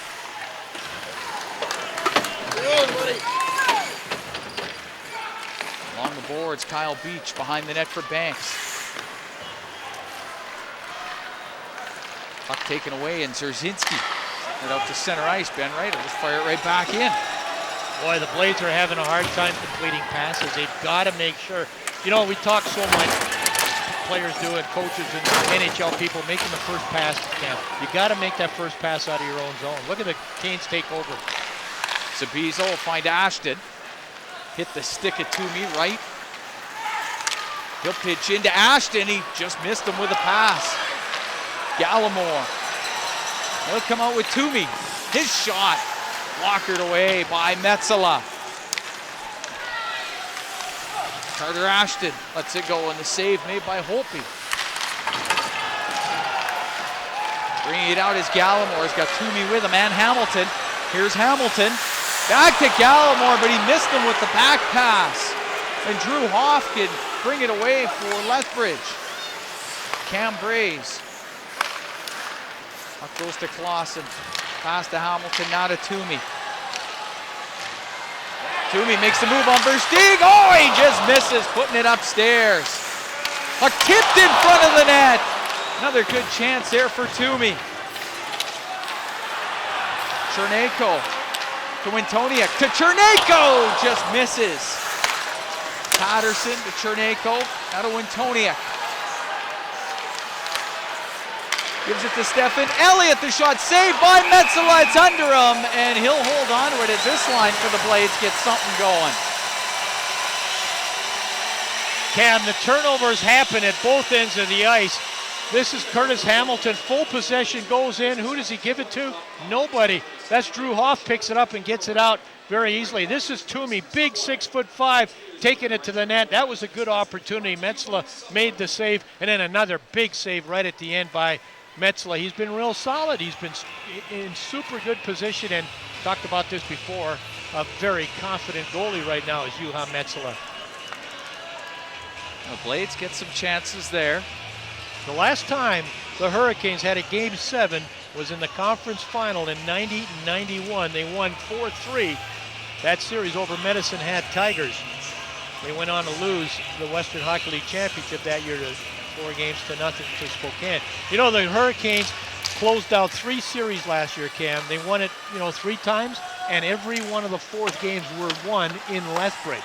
So this is a night and an opportunity here to close it out on the road.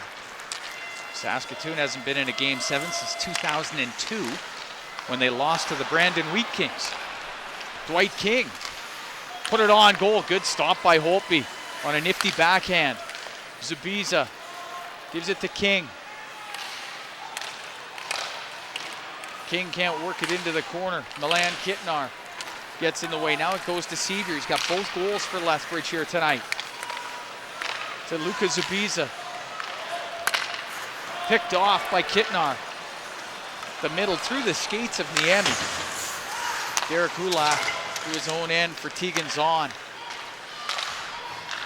Up to Kitnar. Checked by Sevier. Sevier will shoot it in.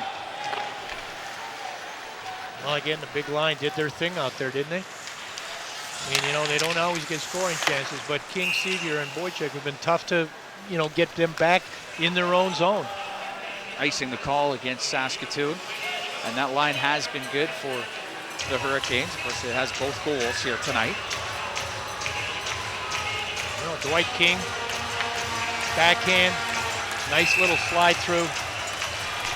Toe save, not a great scoring chance, but the key thing for the Hurricanes is they are getting pucks on the net. Brody Sutter in behind the goal, but there's Zahn. Zahn looks up ice, off the stick of Nichols. Ross quickly back forward for Lethbridge, for Brent Henke. He won't get it out. Inglis is going to keep it in. Now the pass out to Nichols, and it just goes off his stick. Sutter rolls it in for Henke. Come around for Inglis. Get it out. Josh Nichols able to get it in on the backhand. Versteeg start up for the Hurricanes. Mitch Versteeg, younger brother of Chris Versteeg, who plays with the Chicago Blackhawks, and a former Hurricane himself. Comes Adam Tremako, also a former Hurricane, to Walker Wintoniak. Wintoniak will shoot it off the glove of Metzola. Kept in by Elliott. Pass up to Ashton, just misses him. Clausen won't get it out. Zabiza comes flying in there for Beach. All the way back to the point. Ben Wright. Off the stick of Ashton. It goes behind the goal for Kyle Beach. Beach, the Chicago first-round pick, 2008.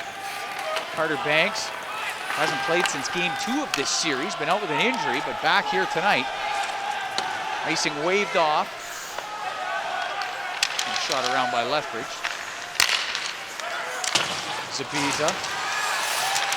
Up to Beach, won't get it past Hamilton. And it's brought in, and Beach caught on the offside.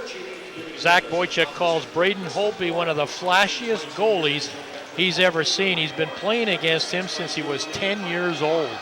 So they've met many, many times. And by the way, Boychuk at 14th overall is the highest ever draft of the Lethbridge Hurricanes, tied actually with Brent Seabrook, who also went 14th to the Chicago Blackhawks. But he's had a lot of confrontations with Holtby, and he's had a lot of success in this series. When you consider the 6 goals, the 2 assists that he has, that's pretty productive against an old friend of his. 2-time gold medalist with Team Canada at the World Juniors. And Zach Boychuk having a great series. Tegan Zahn. Flushed out from behind the net by Sevier. Zahn able to flip it in. Metzola over to Yadlowski. Off of Sevier to King. King drops it to Sevier. Over to Boychuk. He missed him with it. Dwight King. get the puck into the corner to Yadlowski. Yadlowski to Boychuk. Boychuk back to Brennan Yadlowski. He'll shoot it. The stop made by Holtby. Derek Kulak, you said it the other night, the unanimous choice by the players for captain of this hockey club. With his team down 2-0, he's going to really try to rally him. You know, they say he's got a special friendship, a unique friendship with every player on his hockey club. He knows, you know, what they're going through when they've had trouble because of that situation where he lost his mother last year, Alina, to cancer, and that great trade that Regina made to get him to play in his hometown. So he's been really, really doing a good job for this team as captain. By the way, Mulliken says last year it was Colton Gillies, who's now with the Minnesota Wild, that set the stage for really doing a job as a captain on this play team. Kulak led the team with 76 points this year. Not bad when you're the captain and you do that. And you know, the talk is that he's also the best back checker. Here comes Sutter. Squeezes by Gallimore. Holtby right around the boards. Calling Joe. Up to Hamilton. Now to Burke Gallimore. Gallimore stopped, but Versteeg had slid in front of him, and he's got it tied up. Hamilton trying to work it loose.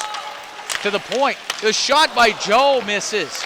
Ryan Funk in front of the net. Gallimore steers it on goal. Funk in front of the net. Gallimore with a shot. Pinching down Hamilton to Travis Toomey.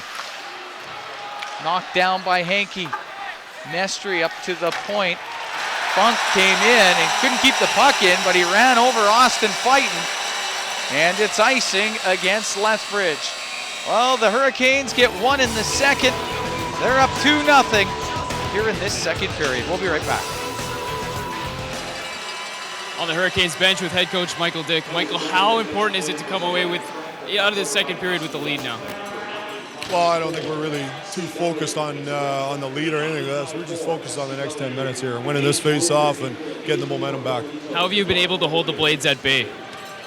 I think we're just, we're playing well positionally. We're checking well and take advantage of our opportunities. Appreciate this. Thanks. Guys.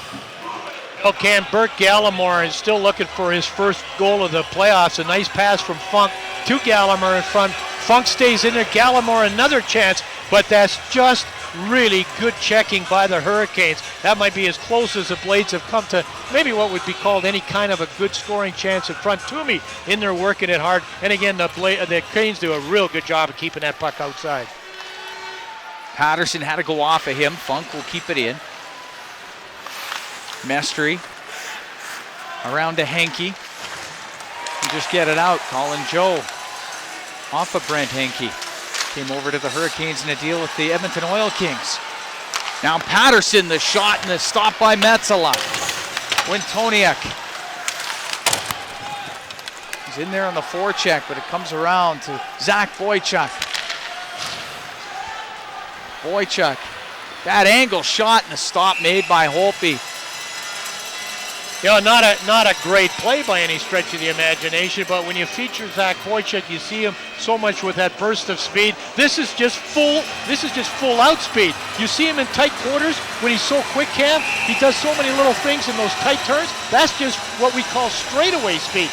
That isn't acceleration necessarily. That's not explosiveness. That's just taking that puck. And he covered that ice. It's right down below us here. He covered that ice from blue line to blue line probably as quick as any forward can. He's that fast. He's got some great speed. Orfino, the Hoff, knocked away from him. Hamilton, to get it out to Burke Gallimore. Gallimore trying to squeeze by right, and a penalty coming up. And it'll be the first power play for the Blades. As we send it downstairs to Brendan Parker.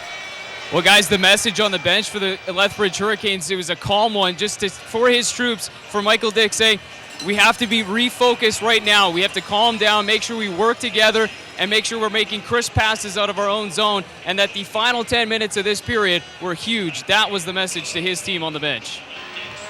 Thanks, Brendan. Wright goes to the box. First power play of the night for Saskatoon. Their power play at 14.7%. Gallimore trying to get past him. Looked like pretty good defensive play till the interference took place. Roughing the call against Wright.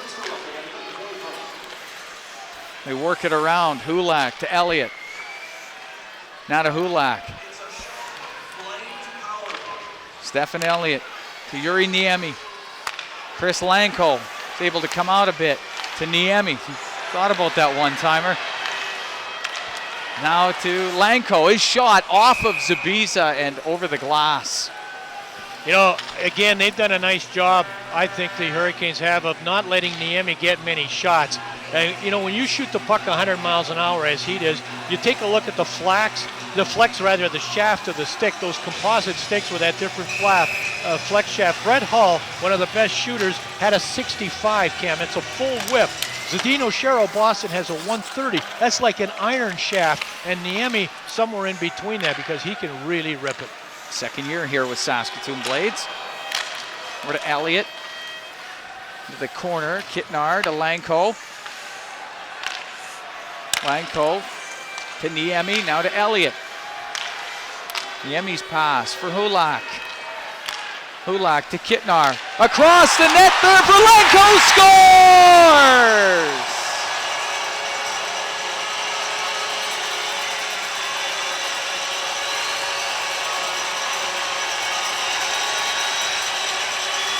Chris Lanko got a couple whacks at it. It's a power play goal, and the Blades have cut the lead to 2-1. Real good puck movement. That's a pass that Niemi makes that he doesn't even stop the puck. Just keep it moving. Kittner, side of the net, to the front.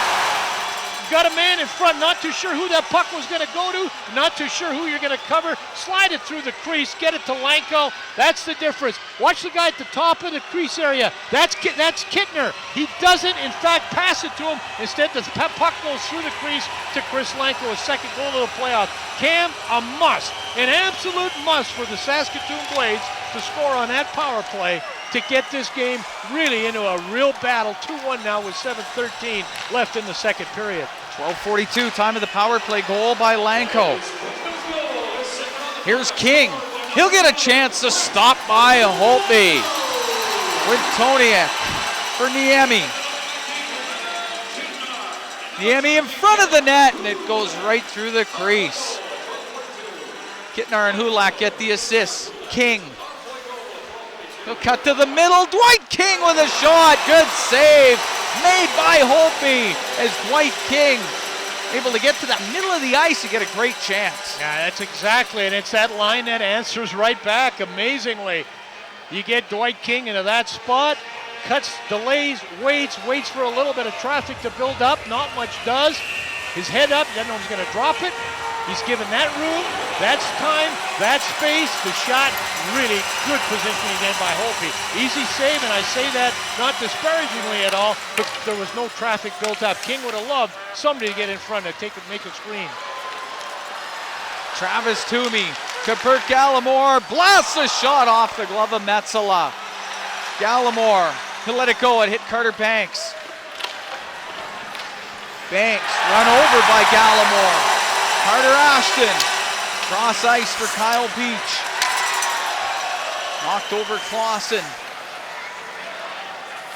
Elliott almost lost it to Beach. He'll get it out, or at least to Gallimore. He'll get it to the neutral zone. Travis Toomey could shoot it in. And then Beach gets tied up with Toomey between the benches. Holtby for Ryan Funk. Chris Lanko scoring for the Blades here on the power play in the second. Got him right back in it. Inglis has got it, but it was a glove ahead pass to Charles Inglis. Carter Banks missed 3 games in this series, actually missed 4 because of a shoulder. I wonder about that shoulder now. Seems like he's thinking, I guess, you know what? I've taken the hit, I've got the bad shoulder. You need this kind of hit by Gallimore to say, you know what, I'm actually okay. Right now he's thinking, how does it feel? How does it feel? Oh, maybe it's a little slower than he thought it was. We'll see if he comes back. That's a guy playing, saying, you know what, we'll pull out all stops tonight. Michael Dick calls him really a heart and soul player for this Lethbridge Hurricane team. I had him on the bench as an assistant coach in the games that he missed due to injury. But back here for the Game 7. Nichols, in the slot area, and King just got that away from Inglis. Orfino to King. King, he's going to drive it to the net, and he put it in front of the goal. There's Nichols, he'll get it out. Zabiza being pressured by Zerzinski. Zerzinski took it away from right. Zabiza hit by Kittnar. Kittnar with a puck. Behind the net for Lanko. Lanko out of the corner. Trying to get away from Zabiza. Puck will go to Colton Sevier. He's got both goals for Lethbridge. To Boychuk. Now to Sevier. It goes in on the offside. King to Boychuk. Here's Zach Boychuk, and he doesn't get the shot through.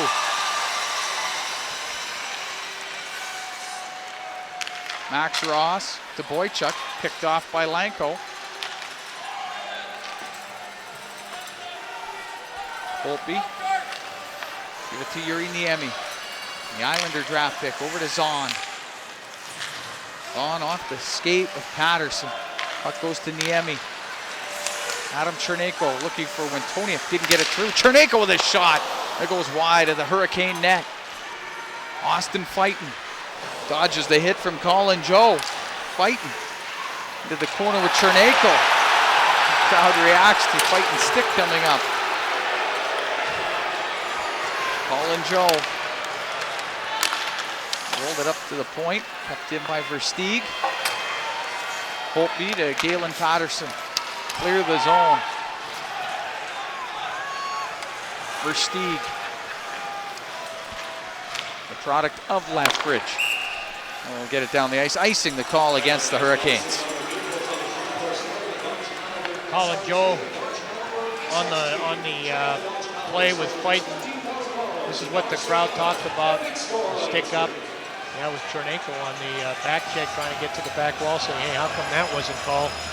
You know, Lorne Mulligan's team in the preseason polls was a non-playoff club by everybody pretty much that picked him, but Mulligan is assistant coach with the San Jose Sharks with Darryl Sutter, and you learn a little bit about tough love when you're working with Darryl Sutter, and his team has gone on just to have a terrific year. That big goal by Lanko has got him right back into this Game 7. They trail 2-1. Tied a Western League record with 28 wins on the road this year. Joe in from the point for the Blades. Important, Cam, right now for the Blades to have some effort in that zone. Gallimore just misses. Puck sailed out as Cam Bray shot at the length of the ice for icing. Yeah, Bert Gallimore, I said earlier, still looking for that first goal of the playoffs. 6 times Bert Gallimore was the #1 star in a game that the Saskatoon Blades played. Only second to Braden Holtby. 26 goals on the season. Made such a nice transition from midget hockey to the Western Hockey League. He's got those great offensive instincts. His teammates say, Cam, they find him in the offensive zone because he gets in a good position. Ranked 75th by Central Scouting in the midterm. And I think he's moving up. If he has a good playoff, I think that'll, a longer playoff, certainly he'll increase that. That's the guy with the puck we're talking about there, but that's good defense by the Canes. Getting it out is Craig Orfino. Ryan Funk will go back for it.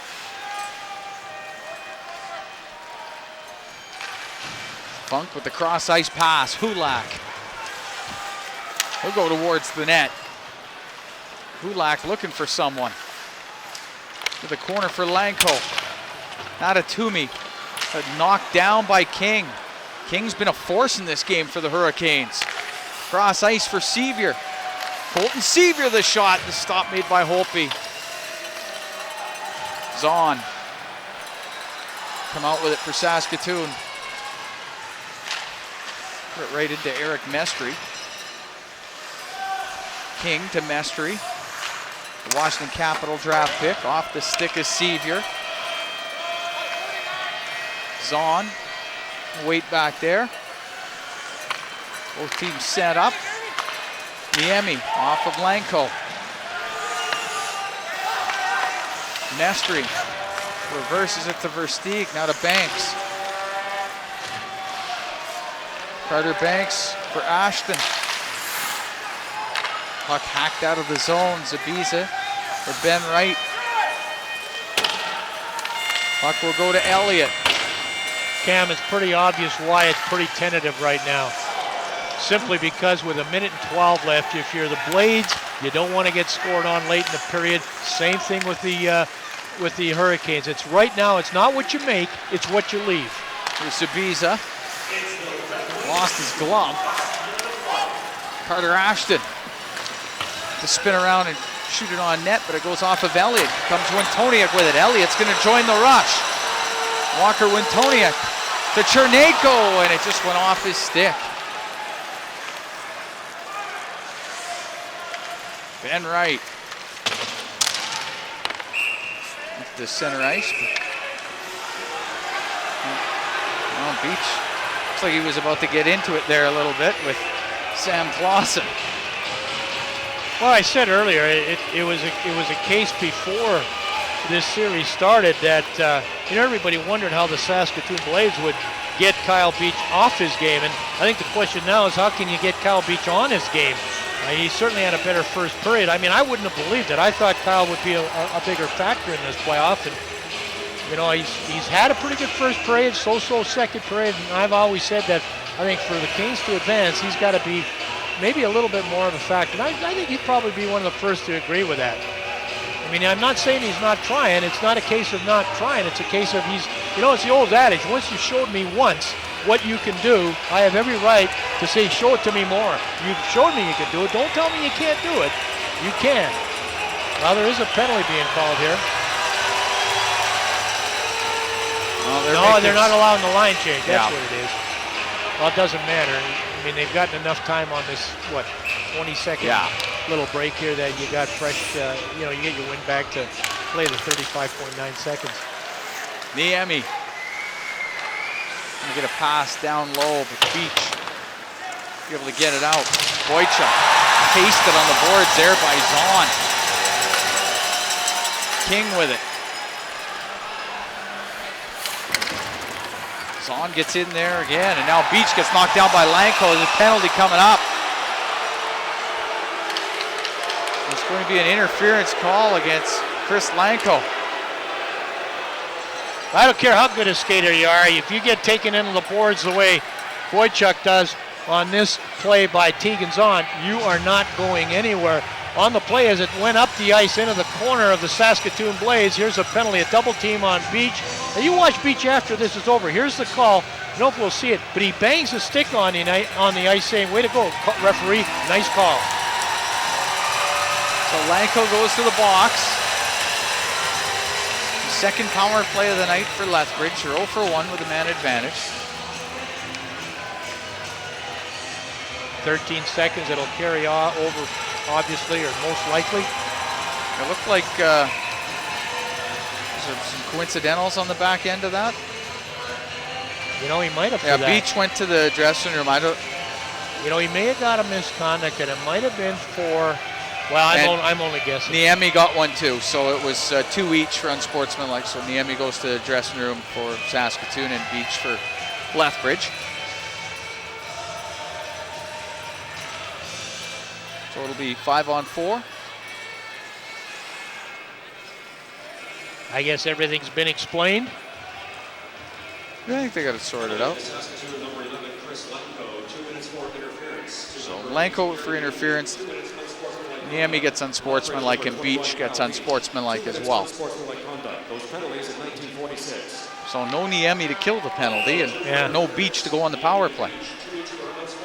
A little surprised. Toomey in the face-off circle. I thought maybe Kittner would take that face-off. You see, he lost it, but Spiza wasn't in a position to take advantage of that.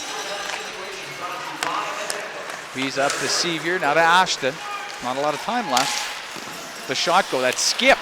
Good stop by Holtby. Well, the teams trade goals here in the second period.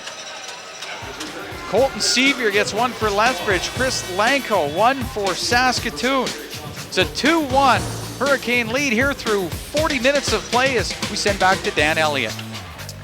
All right, thank you very much, Cam. Here is what is on tap for the second intermission, a feature on the two of the Blades' young guns and their impact in this series. We will get Kyle Beach's thoughts through 40 minutes of play, and we take a closer look at the Hitmen's key trade deadline acquisition. I'm not talking about Joel Broad, I'm talking about Chris Foucault. That's coming up next right here on the WHL on Shaw.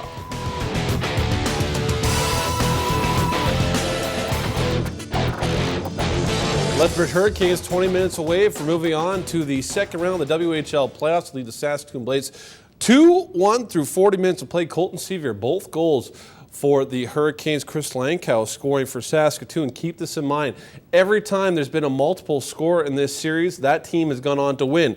Every time Saskatoon has scored a power play goal like they have done tonight, they have gone on to win. And one more for you. The first team to score 2 goals has always gone on to win. So one of those will clearly not work out tonight. Remember this too, if Lethbridge wins, they will go on to play Calgary in the next round. If Saskatoon wins, they will host the Brandon Wheat Kings. Well, at this time of year, most coaches are relying on their veteran players to create a spark.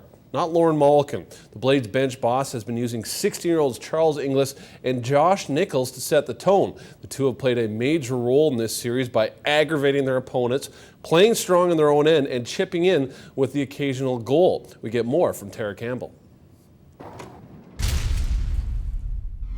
After a slow start to the playoffs, the Saskatoon Blades have found their way back to the disciplined, hard-working style of play that brought them success this season, thanks in large part to a pair of 16-year-olds, Charles Inglis and Josh Nichols. It wide, Nichols scores! Well, I think the biggest thing with them is that throughout the regular season, we've been able to play them in a lot of different situations. We have the confidence in them that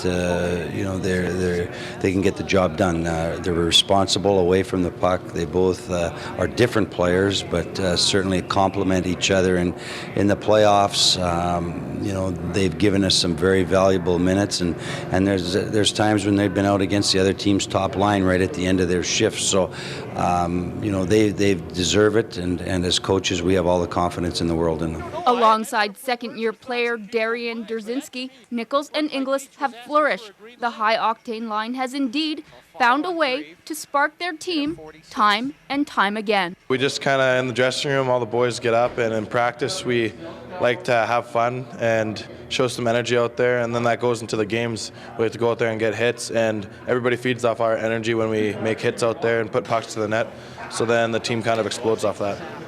We know our role on this team. That's the energy kind of line, and every time we get out there, we want to get puck in deep and just kind of work it and just kind of get everyone going on the bench. So these two talented 16-year-olds defy the norm of what many might expect of WHL rookies. After a 2-goal night in Game 6 against Lethbridge, Josh Nichols isn't feeling overwhelmed by the pressure, just the desire to keep it up. And as for Charles Inglis, well, he's been taking on some of the toughest players in the league all season long and hasn't backed down in the playoffs. I think that's just in my personality. I'm not really scared of anything that goes on out there, and if something needs to take place, I'll take care of it, and nobody's going to screw around with my teammates without having to go through me first. I think we're just going out there and having fun, like I said, and when you're doing that, there's not much pressure, whatever role you're in. If you're having fun, I think it's the easiest way to play. As Saskatoon continues their playoff run, you can be sure head coach Lauren Mulliken will be looking to the young duo to continue to ignite the Blades. For Shaw, I'm Tara Campbell.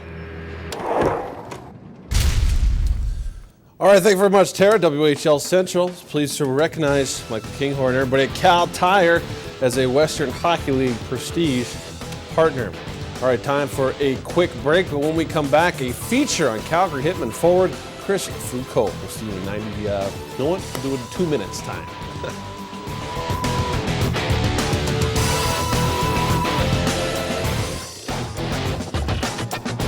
It is the second Game 7 of the 2009 WHL playoffs, and it's the Lethbridge Hurricanes leading 2-1 after 2 periods of play. They've outshot Saskatoon 20-19. Lethbridge 0 for 2 on the power play. Saskatoon 1 for 1. Time now to send it back to the Credit Union Center. Rejoin Brendan Parker, who's standing by with Hurricanes forward Kyle Beach. Kyle, a few boos coming down right now. How does that make you feel? You know, like they say, boos are cheers on the road. And, you know, obviously I'm under these guys' skin. Just took a penalty on me, and obviously the fans aren't too happy either. Now the Blades cut the lead in half there. How quickly do you refocus after that and regroup? You know, we gotta stay on an even keel here. You know, we can't get too high, can't get too low, and you know, it really brought the fans back into it. You know, a packed barn here tonight, and you know, we just gotta try and get our forecheck going again, take them right out of it as soon as possible. What does the power play do early in the third to maybe take the fans right back out of it? Well, you know, they just gotta come out and take control and get the momentum back. You know, they might not score, but they need to get chances. They need to get the momentum, and you know, when we get back 5-on-5, we just got to get our forecheck on and continue with the momentum. Appreciate this, and good luck in the final frame. Thank you. Hurricanes forward Kyle Beach as we go back to WHL Central and Dan Elliott. Thank you very much, Brendan. Well, Kelly Kissio's best trade at the deadline may not have been the acquisition of the Dubs' leading goal scorer, but rather the leading scorer for the Canmore Eagles of the Alberta Junior Hockey League. Chris Foucault, who originally started the season in Kootenay, has been a huge addition, scoring 9 goals and 16 points in 22 regular season games, and so far has 4 goals in 4 playoff games for the Hitmen. The best part about the deal in January was not only would he be back in the WHL, but he would be playing for his hometown team. We learn more in this Husky player profile. He began this WHL season not playing very much at all for the Kootenay Ice. Then he got sent back to the Alberta Junior Hockey League's Canmore Eagles. But at the WHL trade deadline, head coach Dave Lowry's Calgary Hitmen rescued 18-year-old Chris Foucault. And now the young right-winger feels at times like he almost has to pinch himself. Well, occasionally you might have to, or get someone else to, but yeah, it's definitely been a change from the beginning of the year, getting cut from Kootenay to now. So, why do you think things have gone well for you here? I think just given the opportunity, Dave's given me a great opportunity here to be a player, be a contributor to the team. What are your assets? I think I can shoot the puck. I like to go to the dirty areas to get goals, and I'll do anything what the coach tells me to do. Coach Lowry was a little familiar with Foucault because Chris had played with one of Dave's sons in the past. But the Hitman head man says it's more than just right place, right time. It's also being placed in a role where you can be successful too, and he's a skilled guy, and you know, in fairness to him, he was given an opportunity, and he knew coming in at the start that, you know, he might not play every night, and that. But we also told him that if you worked and you did what we expected out of you, you'd get an opportunity. And he's a smart kid, and he's taking real advantage of it. Yeah, what has he shown you? He looks like the kind of guy you could plug in almost anywhere on your top lines or whatever. Well, that's why it's nice having him in the lineup, and he's been very good on the right side with Brad and Kyle, and he's a very dynamic player. And the one thing that we've been working and preaching with him is you know, he's good when he has the puck, but he has to continue to work when he doesn't. Yeah, I think defense has always been the problem that I've had, and I've always needed to work on that and getting pucks out on the walls and being a little stronger when battling. So I think Dave's helped me a lot with that, and I think I can still work a little bit more. So sure, Chris Foucault has been placed in a better situation to do well here than he was in Cranbrook, but there's a far bigger lesson to be learned. Remember, Foucault first caught Dave Lowry's eye when the Hitman coach was simply watching his son play. So kids, always play your hardest because you never know who might be watching. To learn more about Foucault and the Hitmen, or maybe your favorite team in the WHL, be sure to check out WHL.ca, loaded with everything you need to know, including stats, player profiles, alumni spotlights, and the plays of the week. It is WHL.ca. Well, we are in store for a great finish to this Game 7 between the Lethbridge Hurricanes and Saskatoon Blades. Of course, Hurricanes up 2-1 through 40 minutes of play. Colton Sevier with both goals for the Canes. Chris Lankow has scored for the Blades. Time now to send it back to the Credit Union Center and get the thoughts of Cam Moon and Bill Williams through 40 minutes. Well, you couldn't ask for much more. A one-goal game through 40 minutes here in Game 7. Lethbridge up 2-1. Saskatoon started to get things going in the second half of that period, but Lethbridge, I mean, Bill, they've just been outstanding here in the at least the first half of the game. Well, you can sense this team coming back just a little bit. The Blades, they did get a little bit of sustained pressure, but you know the first goal the goal that scored this period is a great play, I think, by Lucas Spiza. And if you're going to play in the National Hockey League now, the stick is so important. Make sure that you're actively using that stick, and he does so on this play defensively that gets the puck out of his own zone. Watch the two plays, and there's one stick check. He's not done yet. There's another. He's got that quick stick that makes things happen. He got that puck deep. Niemi just on the wraparound. Back to the point. He says thank you very much, and a nice deflection by Sevier in front of the net. That was important to get that stick on that spot. Stop it here. This is a disguised forecheck. Zon's with the puck number 4. This is Sevier for Lethbridge. Let it go.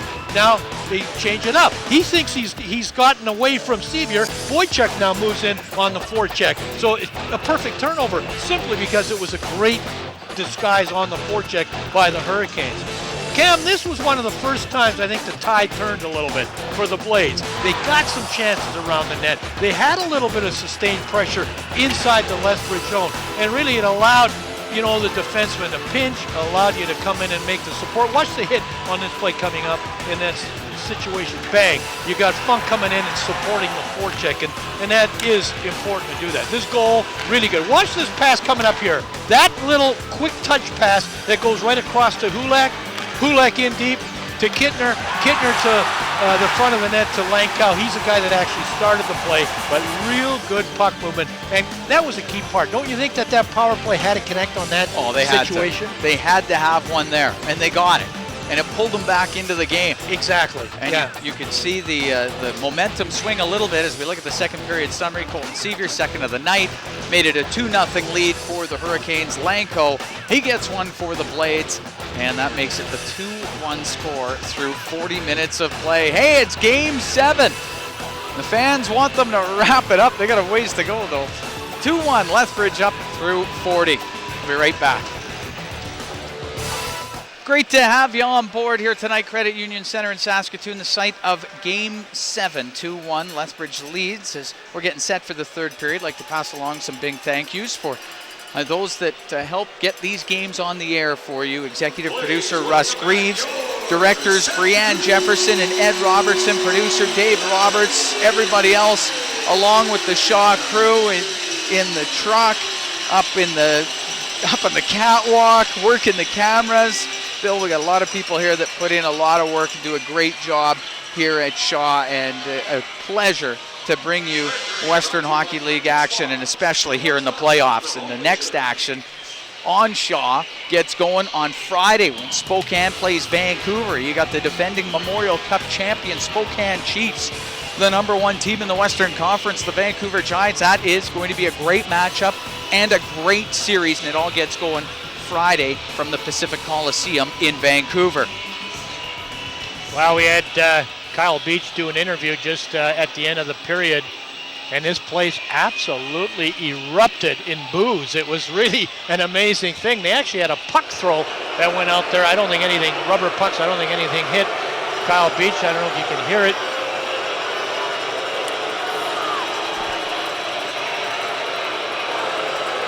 Pretty good-natured guy, Beach is. Brendan Parker did the interview with him, and it was a chorus of boos. It really was. The Boo Birds were out. Get the seed.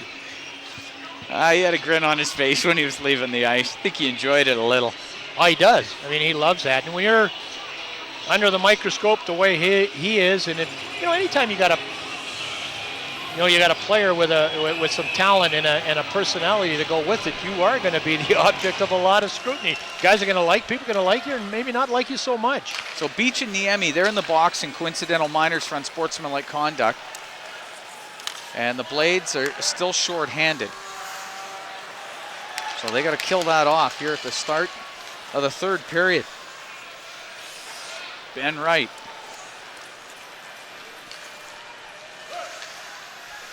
Set things up here on the power play. Dwight King. King to Wright.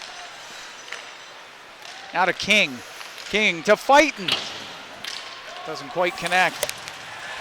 Galen Patterson will get it out. Of course, there was a Game 7 last night. Medicine Hat taking out Swift Current in that first round series on the road. He went into Swift Current to finish off that Game 7. Of course, Eastern Conference waiting to see what happens here. Here's Galen Patterson with some great speed. The shot off the stick of Versteeg. Man, can that guy fly. Patterson's pass for Wintoniak. Well, that just missed him. Yeah, he can skate. Galen Patterson, the 18-year-old from Saskatoon. It's like he's skating downwind when he gets going. Believe me, there's nobody on the ice faster. Nobody in this game that's faster than Galen Patterson. Colton Sevier. Give the puck to Zabiza. Zabiza with the shot and the stop by Holtby. Puck comes up to Toomey, but it was knocked down with a high stick. Apart from everything else that's happening in this playoff, including this Game 7, you know, when you consider as many games as Lucas Visa played for the Philadelphia Flyers this year, he has to demonstrate a professional accountability in every game, in every shift. And you know, Lucas Visa, before the last game, as he takes a slash, you see there, Cam, before the last game, he was a +5. He slipped to a +3, but going into the game the other night, that was the best plus-minus of any player in this series, and that's what he has to do effectively as a National Hockey League defenseman. 10,284 here tonight at the Credit Union Center for Game 7 between the Blades and the Hurricanes. Mestry misses the pass. Biggest crowd before tonight, I think. The high crowd was 8,400. Yeah, it's a great crowd here tonight. Zabiza to Sevier. Rip it in, Holtby. Up on the glass. Sevier. Lose it. Kittnar will get it out. Lethbridge now 0 for 2 on the power play here tonight. Blades are 1 for 1. Gallimore. Pulled down there by Yadlowski.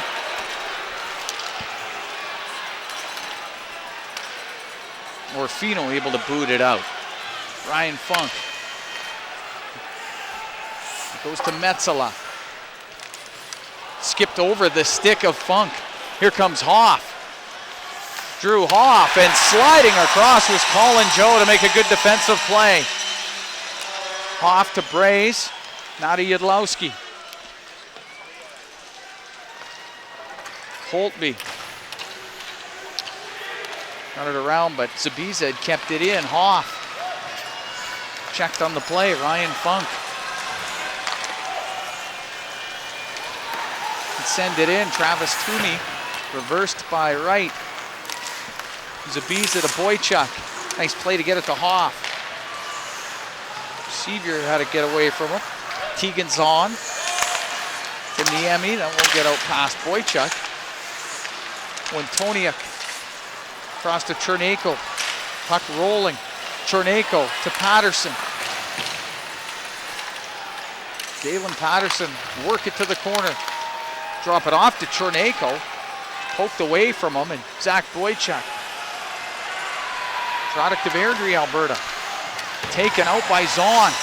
Sevier. Couldn't get it in front of the net.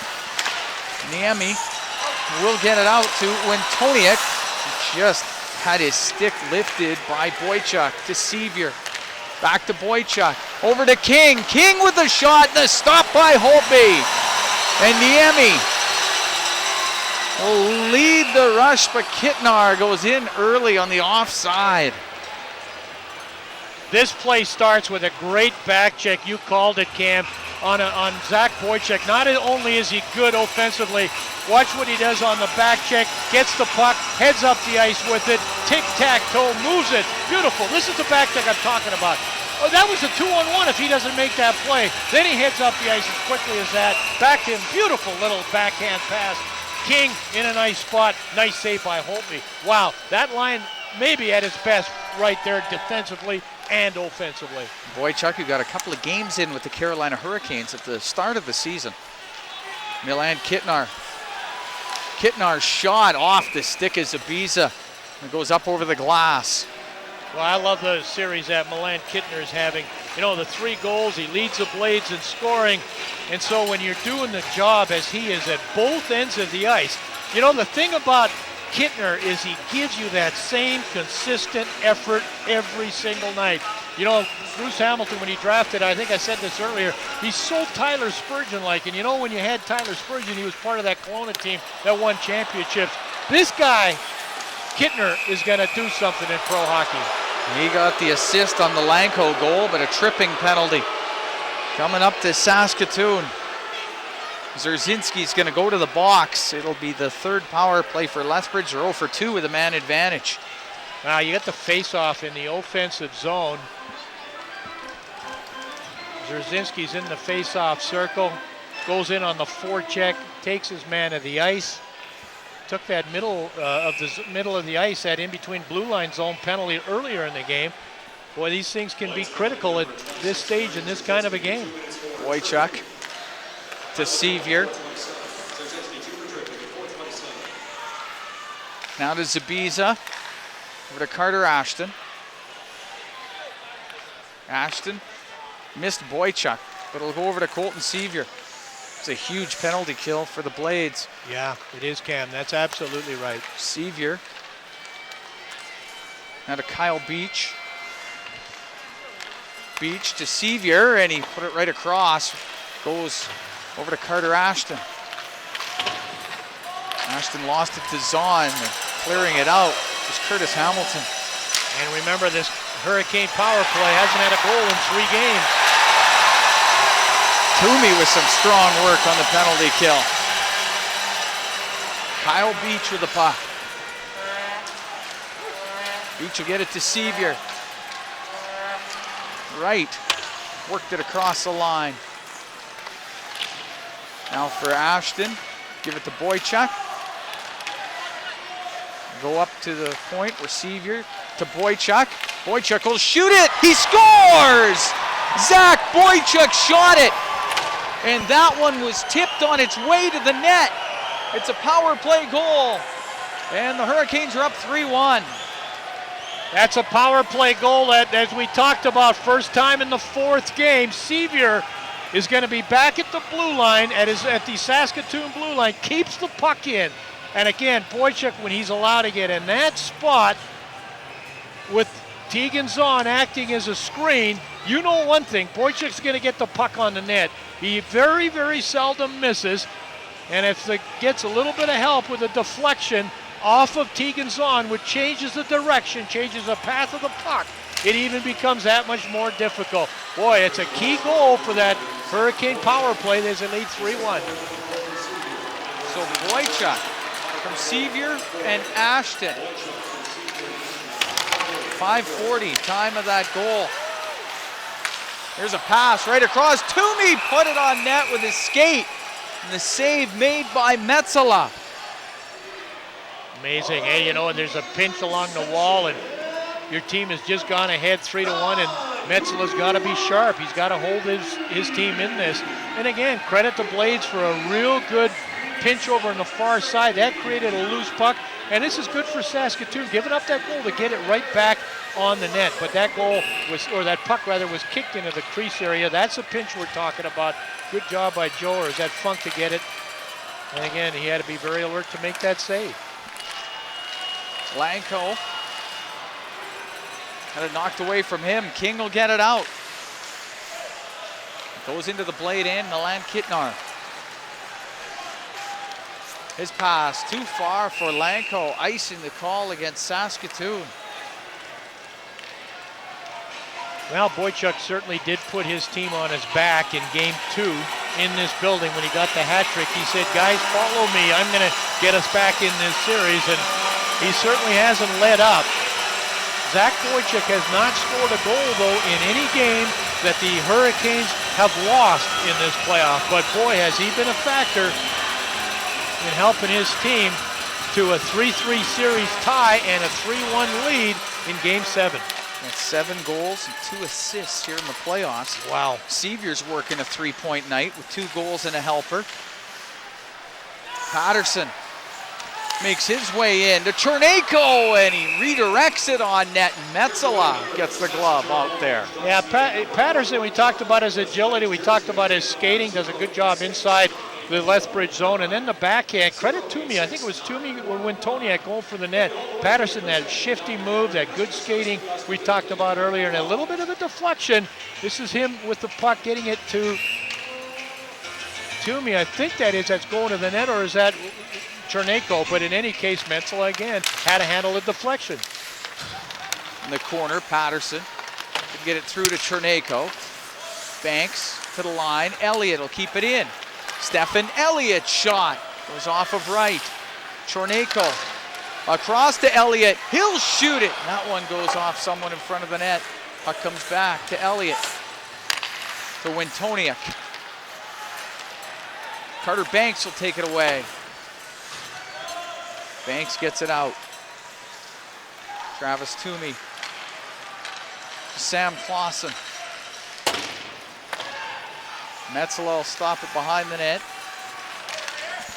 Ben Wright to Luka Zabiza. Zabiza checking the neutral zone. Gallimore for Elliott. Shot went off a beach. Elliott put it in front. It goes off a stick. Pinching in is Niemi. To the corner for Toomey. He's got Zabiza on him. Now to Gallimore, the shot and the stop by Metzola. Penalty coming up now to the Hurricanes as Carter Banks is going to go to the box. And Saskatoon goes on their second power play of the night. Banks trying to do the job defensively in his own zone. A little panic sometimes sets in. You know, anytime a team has a little more puck possession in your own zone that you like right after a scoring opportunity, that's just a little bit careless. You got to be so careful about your stick, even though, you know, you sometimes unintentionally get it tangled up in a player's skates. That's exactly what happened. And you know that the Blades scored on a power play to get back in this game to make it 2-1. They need one here. Here's Niemi. Shot was blocked. Hulak. Couldn't get it down. The boards went off of Hoff. Wow, look at Hoff do a job there defensively. Wow. Elliott put it off the end boards for Hulak. Behind the net for Stieg. Taken out by Kittnar. It's underneath for Stieg. Blanco and Orfino. Hulak. Give it to Niemi. Over to Elliott. Niemi blasts it. That's blocked by Hoff. Niemi again. He lets it go. It sailed off a stick. Blanco to Kittnar. Elliott looking for the lane. His shot, that's blocked by Versteeg. Niemi. Over to Blanco. Blanco to Niemi. Now to Elliott. Cross ice pass. It goes off his stick, and Elliott is able to keep it in for Kittnar. Milan Kittnar to the point. Stephen Elliott across to Yuri Niemi. Niemi to Kittnar. Kittnar, he'll come out, shoot it, and just miss the net. Elliott to Niemi, a one-timer, comes off the end boards, and Metzola just kept it out. Blanco, his pass to Elliott. Elliott waits, now he lets it go, it's blocked. They're trying to dig that loose. It goes to Elliott, he shot it off of Versteeg. Here's Blanco, a shot, and Orfino got in front of it. And Orfino able to clear it out. I quit counting at 5 blocked shots that time by the Hurricanes. Niemi shoots it just wide. Penalty is over to Banks. Blades now 1 for 2 on the power play. Shot by Cherneyko, and it just goes wide. Patterson to Wintoniak. Out to Patterson. Oh, the stop by Metzola. The puck's underneath for Stieg. Banks comes up with it. To Boychuk. Boychuk wrestled to the ice. Holtby for Joe. We'll go to Sevier. Put it off the backboards. Chornako. Galen Patterson. Colin Joe will clear the zone. Lucas Zubiza will wire it in. Beach for Sevier. Look in front of the net. Can't get the pass through to King. Ryan Funk putting the pressure on Dwight King. Wright keeping it in. Gave it to King. Go over to Beach. Zubiza. Travis Toomey's able to step in. Colton Sevier to the blue line. Gives the puck to Zubiza. It's going to come right around for Hamilton. He'll be able to get it out and down the ice. Icing the call against Saskatoon. 3-1 the Canes lead here in the third, but the Blades have been putting on the heat. Should have a great finish. Stick around, we'll be right back.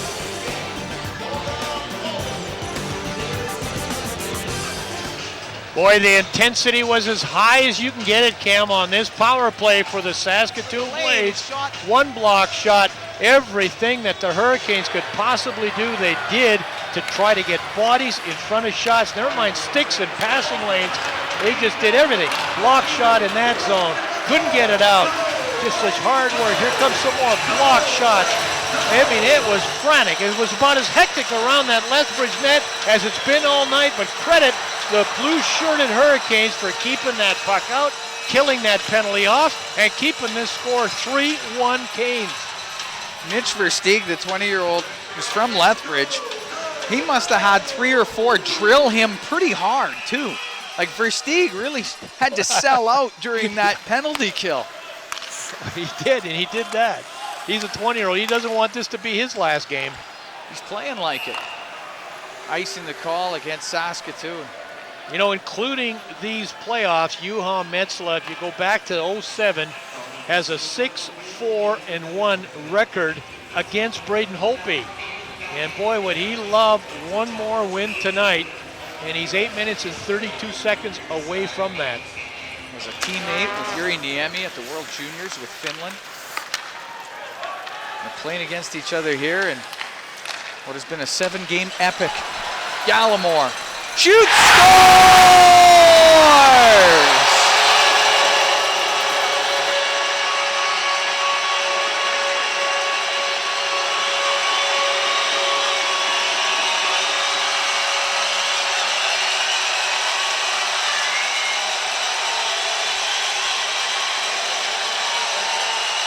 Gallimore has got the Blades to within 1. Tegan's on, that's the good breakup. There's the touch pass. That's the goal scorer. That's his first. Gallimore coming in off that left side. Waits just a little bit, I think, for a screen to build up. Let's see if he does this. He just hesitates. Just a little bit, drills it past Metsälä.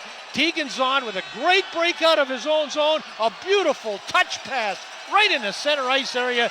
In fact, it wasn't even handled in that area. It was just advanced up to Gallimore. Hey, we got ourselves a game. Don't touch that remote. So, Bert Gallimore pulled the trigger on that one.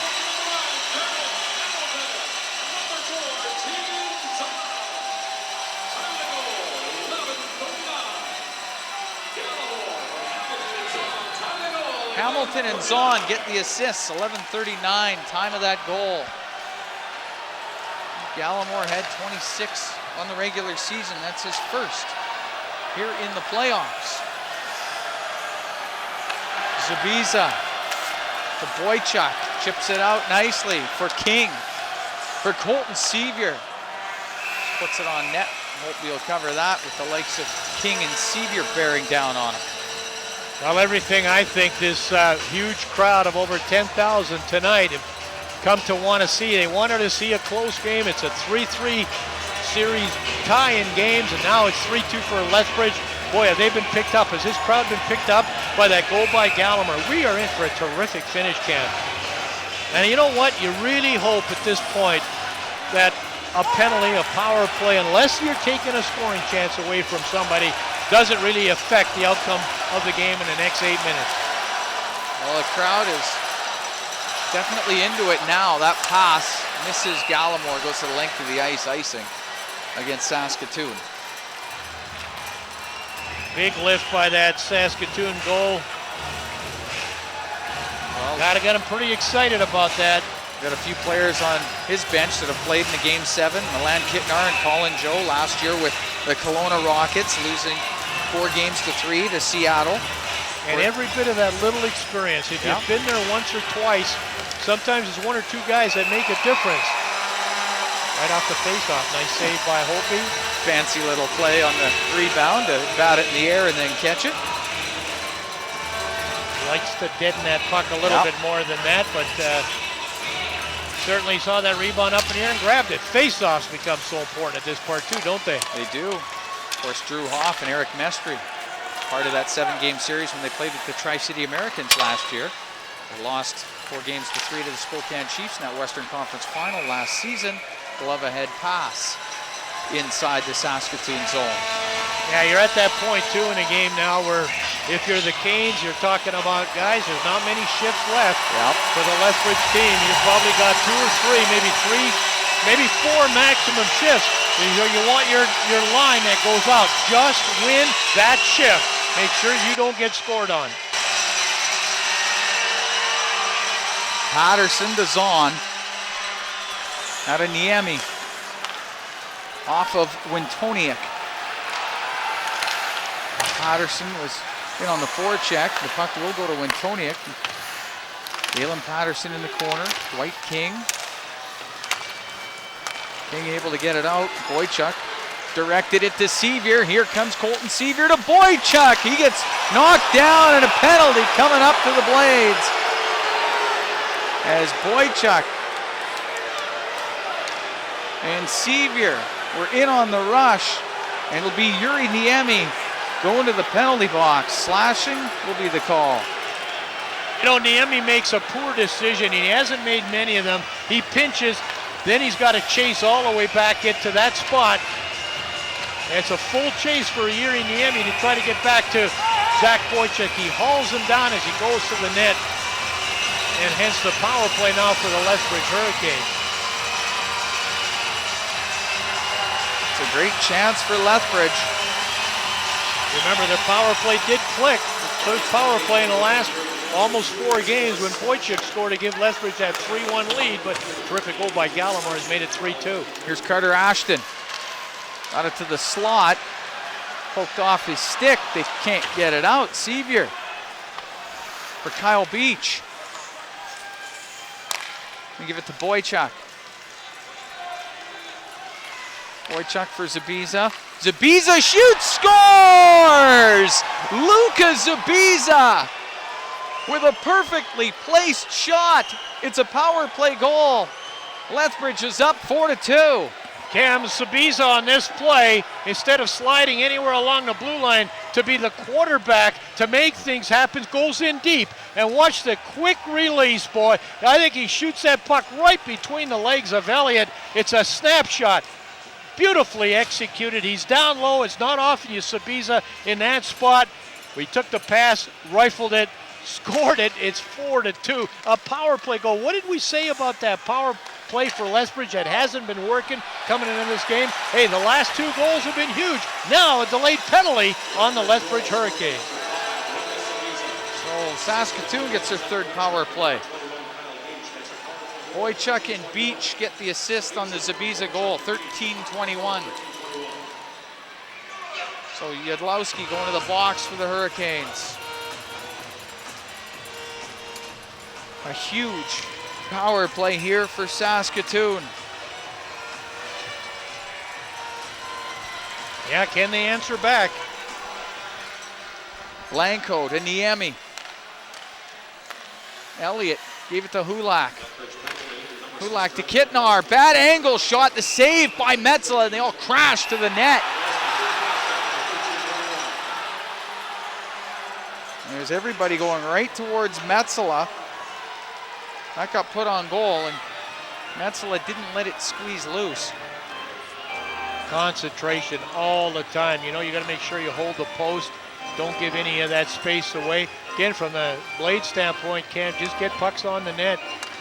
You got a feeling that you get a shot even from a bad angle, you're going to get one squeezed out somewhere to somebody. If you can get players in the slot area into the seams, you get chances for rebounds, you get chances for shots. Kitnar, Elliott over to Niemi. Now to Lanko. Lanko to Niemi. Chris Lanko, his shot is blocked. Zabiza got in front of it. Elliott over to Niemi. Back to Elliott. Elliott to Niemi. Now to Lanko. Cross ice pass. A little behind Kitnar.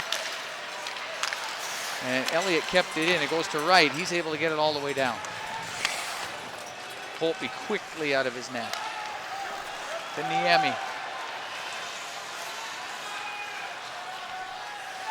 Yuri Niemi. The corner there for Lanko. Comes loose to Toomey. Checked on the play. Zabiza. Taken into the corner by Lanko. Toomey to Hamilton. Now Elliott over to Niemi. Niemi for Lanko. They'll give it to Elliott. To Hamilton, the shot, the save by Metzola. There was a big rebound and Orfino gets it down the ice. Long pass to Elliott. Elliott gets taken out by Boychuk. And Boychuk will whip it all the way down. I know that Spiza's off the ice right now, but boy, he has played like a National Hockey League player in this game tonight at both ends of the ice, on both sides of the puck. He started the season with the Philadelphia Flyers, with 39 games in before being reassigned to the Lethbridge Hurricanes. Penalty over. And it goes off of Niemi and into the Blades bench. Well, I certainly believe Michael Dick has to be breathing a huge sigh of relief on that penalty kill. It certainly wasn't nearly as frantic. This team has really, really tested Coach Dick's patience this year. You know, the 3 Kane wins, he has seen his play absolutely fabulous hockey. It's kind of like a sleeping giant. But the key when you're coaching is all about getting your team to play right or play their best hockey at the right time. In Game 7, in an away building in front of 10,000 people, it's a pretty good right time to have your team play and get a win. Luka Zabiza over for Carter Ashton. He'll get it out. Cherneyko.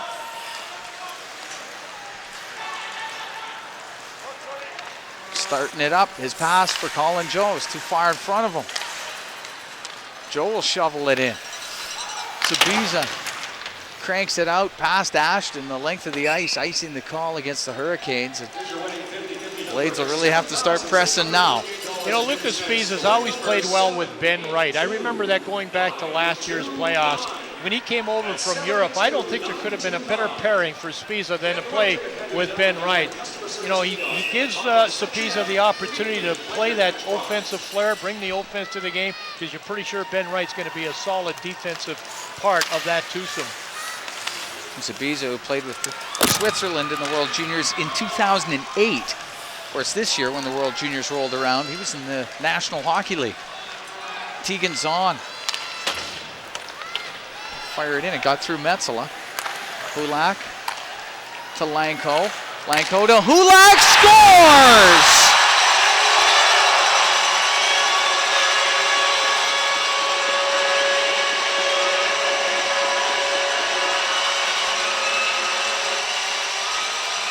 Derek Hulak from a sharp angle goes upstairs. And the Blades again to within 1. Hulak so smart in dumping the puck in on the cycle and then getting it back.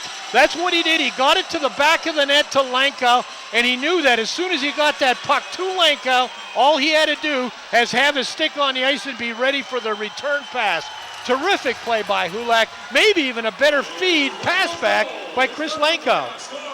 16:33, time of that goal by Hulak. Icing the call against the Blades. Lanko and Zahn pick up the assists on that Well, Bill, we said it was going to be a fantastic finish. I didn't quite have this in mind. I didn't think we'd see this many goals. But credit to Saskatoon Blades were just, I mean, there's no quit in this hockey club. They've trailed twice by 2 goals in this game, and they just, you know, again, it's a team that's saying, you know, we're not going to quit, we're not going to give up, we're not going to give this thing away by any stretch of the imagination. They got 3 minutes and 16 seconds left, and you know, if they don't score, if the Hurricanes, well, irregardless, you're going to get Holtby out of the net fairly soon. Be interesting to see when Coach Mulliken says to get him out. King knocked down by Zahn. Zahn's got a couple of assists here in the third. And this is the line for the Hurricanes, that you want to do nothing else with this group than keep that puck inside that Saskatoon zone. But, you know, they get it out of there. Again, the bad pass, or the bad receiving of the pass. But, you know, when Coach Dick puts that line out there, it's strictly to keep the play inside and against the back wall, if you can, of the Saskatoon Blades. The Blades pulled to within 1 on the goal by Derek Hulan. I mean, 3 minutes and 12 seconds after Zabiza had made it a 4-2 lead with his power play goal. Holtby to Ryan Funk. Torneko got it off the boards for Patterson. Dump it in, that's going to be an icing call. They got the speed. There's no doubt that the Canes, the Saskatoon Blades have got a lot of quickness. It's disguised a lot. You don't see it. You don't think of the Saskatoon Blades as a team that's really fast. You think of their great defensive awareness and their presence. We've seen that so many times where you highlight the fact they play so well defensively. But if they're given an opportunity, even with this face-off back in their own zone, especially this line that's on the ice, they'll get that puck in the neutral ice area. They'll fly with it. Zabiza. Play it behind the net. Rays. Keep it in that corner. Ryan Funk on him. Gregor Fino. That's all they want. To Braze. See, he'll go back the other way with it. Over to Drew Hoff. Now, the Blades are desperately trying to get control of the puck. Funk to Wintoniak. Now to Cherneko, and he saw that hit coming from Boychuk at the last second. Zabiza to right. Off the stick of Boychuk. Hopefully he'll get it to sit down for Stephen Elliott.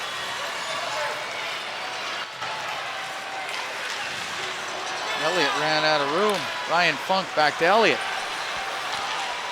Poked off his stick.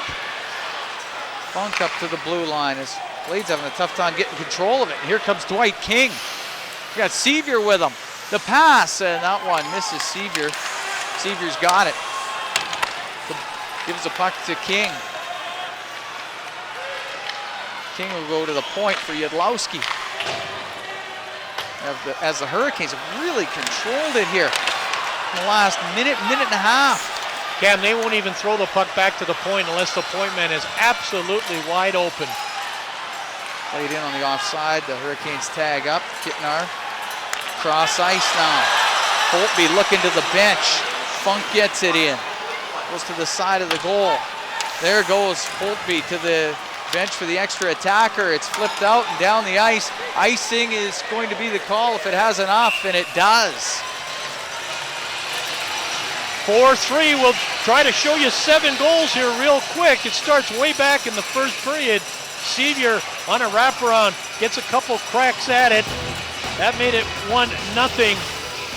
Sevier actually makes it 2-0 on a nice deflection on a Versteeg shot.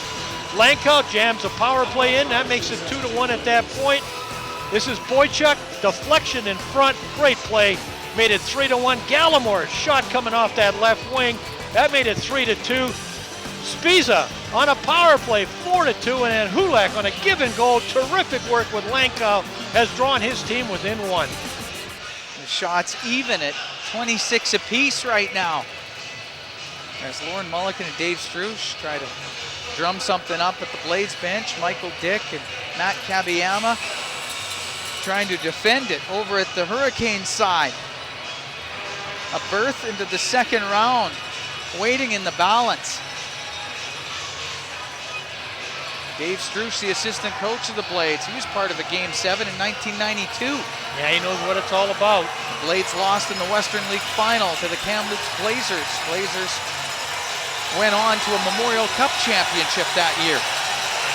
Cam, if that puck gets up against the boards inside the Lethbridge zone, see if the Canes can keep it there. See if the Blades can get that puck away from the boards to the front of the net area. It's a good start. They get it to Niemi.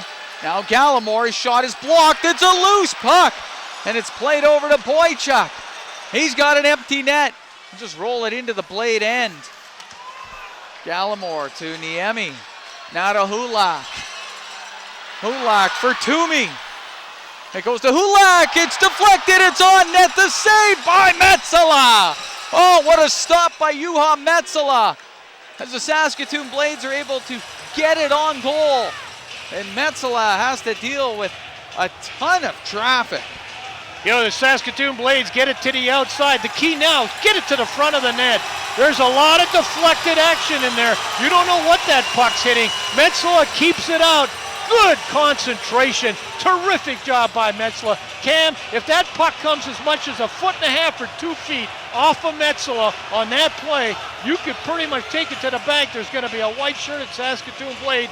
Get that rebound. That might have been as pressure and as smart a save as Metsala made there in the last part of this period. I hope we can look at it one more time. I know he got hurt on the play, but I want you to watch Metsala making sure that there was absolutely no way that once that puck hit him, it was going anywhere but on his possession. Terrific save by that young man. Juha Metsala holds the fort on a great chance by the Blades with the goaltender on the bench. For the extra attacker, coincidentals, Travis Toomey for Saskatoon, Colton Sevier for Lethbridge.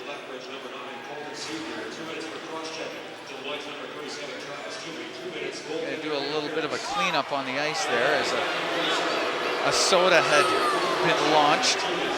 When you play with your goaltender out and it's, you know, a 6-on-5 situation, it's much more advantageous the fewer players there are on the ice. Now they're going to play 4-on-4 manpower-wise.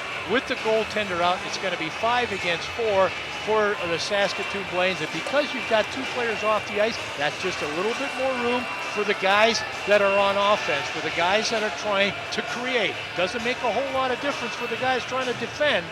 So see if this even up power play situation presents any kind of an advantage for the Saskatoon Blades. 22.8 seconds left. Down to the short straws. Yuri Niemi trying to get a shot from him here in the last seconds. Dwight King against Milan Kitnar. King's had a great game here for Lethbridge tonight. We talk about Kittner, such a key face-off man. Kitnar, Gallimore, over to the boards, there's nobody there. Zabiza will get it out. Niemi, one last attempt here for Saskatoon. When Toniak put it on goal, the save made by Metsala. Going hard to the front of the net was Bert Gallimore. 8.4 seconds left. Obviously, they absolutely must win this face-off, and there's enough time for Saskatoon with the face-off win to handle it a couple times, make a couple passes with it with 8 seconds left, and try to get it ultimately back to Niemi. Well, that's a long 8.4 seconds for the Lethbridge Hurricanes. Kitnar wins the draw. Here's Niemi's shot, doesn't get through. Kitnar turns and fired it wide. Hulak trying to get it, he won't! And the Lethbridge Hurricanes prevail in Game 7. Juha Metsala mobbed by his teammates as he comes up with a solid performance here tonight, and the Lethbridge Hurricanes able to get the win on the road. The Saskatoon Blades, a season that saw them number 1 in the East Division, number 2 in the Eastern Conference, come to a close here tonight. Credit to the Lethbridge Hurricanes, so Bill, they were very good here this evening. Yeah, they did.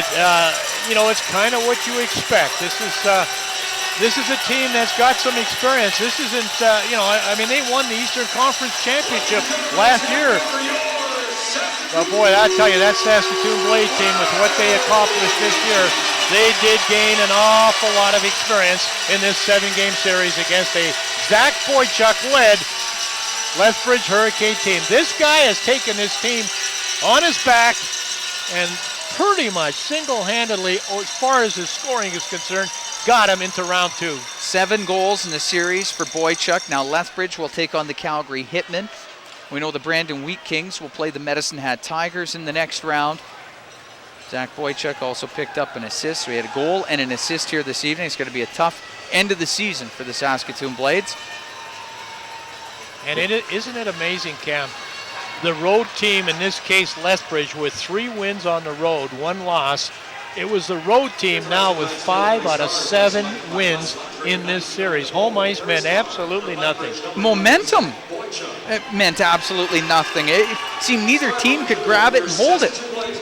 I mean, there were games in this series where the momentum shifted from shift to shift. He was special.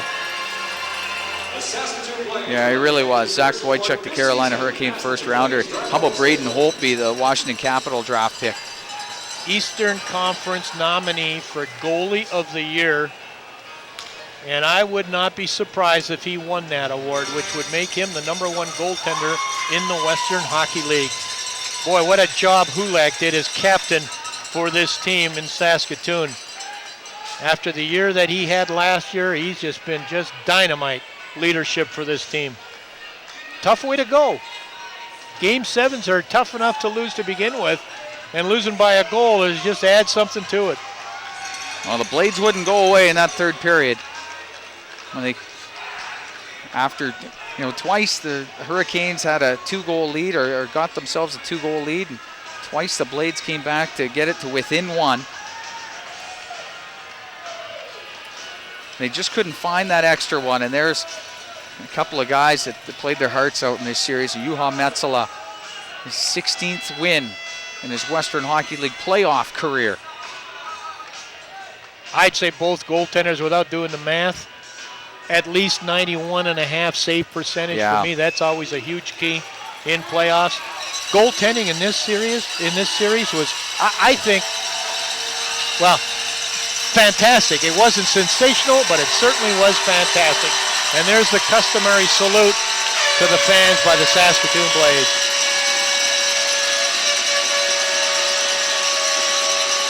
Boy, what a year it's been.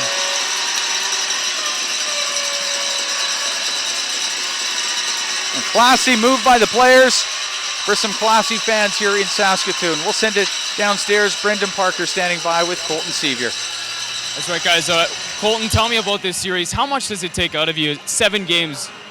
I mean, just not only the 7 games, the travel. It's not like we're in the same province, or just up the road from each other. I mean, it's a good trek here, here and back and stuff like that. And it's definitely something that wears on you. But I mean, when you win the series, you kind of forget about all that. How does this feel right now? Oh, it feels unbelievable. Tell me about your performance tonight. 2 goals for yourself. How did you guys find the extra gear? Your line especially. I mean, this is, it's game 7. I mean, it's whenever this is, everything's on the line. It's a game where if you can't get up for it, really, you're playing the wrong sport, right? So, I mean, we just came out there and we just tried to execute the game plan. And today it was successful for us. They kept pushing you and pushing every time they would score. You guys would answer. How are you able to make sure that you stayed on top of things? Well, I mean, yeah, in the third period there are a couple of 2-goal leads. Going down to 1 goal. It's kind of nerve-wracking, but when we get out there, our power play stepped up huge for us in the third here. We've been struggling a little bit on the power play here towards the end of the series, and tonight it stepped up huge for us in a huge game. How long do you take to enjoy this one before looking at Calgary? I mean, I think we got a bus ride to Calgary right now. We can enjoy it on that, and I think once you get to Calgary, it's this has got to be put behind us. We got to start preparing for the Hitmen. Well, thanks for this and enjoy this. Thank you very much. Colton Sevier as we go upstairs to Cam. Thanks, Brendan. Colton Sevier's father, Darren, a former Lethbridge Bronco and a proud father here this evening. The Hurricanes prevail in Game 7, 4-3 the final. As they come on the road, win 3 games on the road in this series. Some big hits, some big goals. Big night by Sevier, 2 goals, 1 assist. Zach Boychuk, what can you say about him? 7 goals in this series. Juha Metsälä, outstanding as we go back to WHL Central.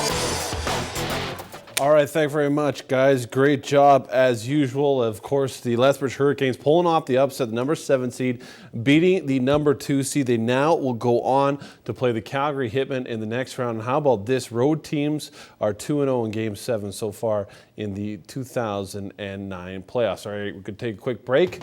Then we'll be back to wrap things up for this game today and get you set up for round 2 of the WHL playoffs.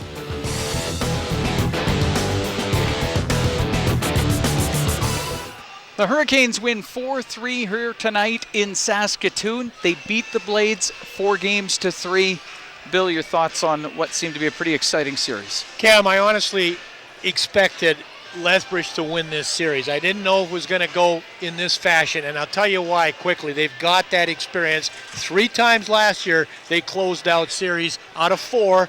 And with that experience and 13 guys returning, you had a feeling that they knew how to get it done. It took a little bit of time. It's been a frustrating team to watch for Hurricane fans. They got it done. But the Calgary Hitmen, they've been sitting for 10 days now watching 2 teams, either Medicine Hat or Lethbridge, play 7-game series. But congratulations to the Hurricanes. Yeah, they played very well, and Saskatoon Blades had a great series as well. They come up 1 goal short. Well, Zach Boychuk, what a series he had. 10 points in total in the 7 games. He's downstairs with Brendan Parker. Well, no first start tonight, Zach, but another great performance. So tell me about your line specifically and how you guys were able to generate so much offense when it counted. Well, you know, every game that we produced and we put up points, it seemed like we were definitely working things down low. That was the biggest key to this series for both teams. You know, it seemed like when those pucks were behind the net, you know, the defensemen on each team couldn't find it, and it would bounce in front, and it ended up going in. So for us, it was, you know, Dwight King down low, working it in the corners, Colton Sevier, and, you know, you got to give those guys credit. They played great, and obviously Colton was first star, so it was a great game for him. Offensively, one thing, even defensively for yourself, the last-second shot block off the hand there. Tell me about just how you guys were able to get in front of so many shots, and especially with the big blast from Niemi at the point. Yeah, in that third period, I couldn't believe how many guys were going down and blocking shots, and that's basically what we need. You know, Juha is going to make most of those saves, but you know, if we can get you know, an extra shot block in, that'll boost our team, and you know, they're going to stop shooting. So it was good to see guys, you know, sacrifice their body, and you know, I ended up doing it right at the end of the game, and lucky enough, it ended up saving the game for us. So it was definitely a big one, and it was almost like scoring a goal. What does this win do for a hockey team? How do you grow from this?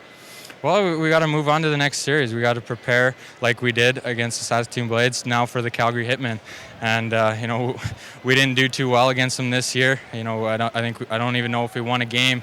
So it's going to be a really tough series, but we're going to know them as well as we know ourselves. So you know, our guys really rise to the occasion in the playoffs, and this is going to be our time to shine. Well, you got 1 bus trip to enjoy it and then right back at it, so enjoy that one. Yeah, happy bus. I'm looking forward to it. All right, thanks a lot. Zach Boychuk, maybe the MVP of this series. They don't give it out, but Dad Elliott at WHL Central will carry it out. Thank you very much, Brendan. Absolutely was the MVP of this series. We'll take a look at the Sobeys 3 starts. Colton Sevier, your first star tonight. We heard from him before. 2 goals and an assist. He was the only guy prior to this game who had won a Game 7 before, showing his experience tonight. Bert Gallimore, your second star from the Saskatoon Blades, scored his first goal of the postseason. Unfortunately, not enough in the loss. Your third star, Zach Boychuk, a goal and assist. 7 goals in this series, 10 points, second in playoff scoring, only behind Tyler Ennis, who has 13 for the Medicine Hat Tigers. Remember, for great meal ideas and ingredients, just add Sobeys. All right, we got to take another quick break. We'll be back to wrap things up for our game here tonight. So Lethbridge Hurricanes moving on the second round. They win 4-3 to win their series in 7 games.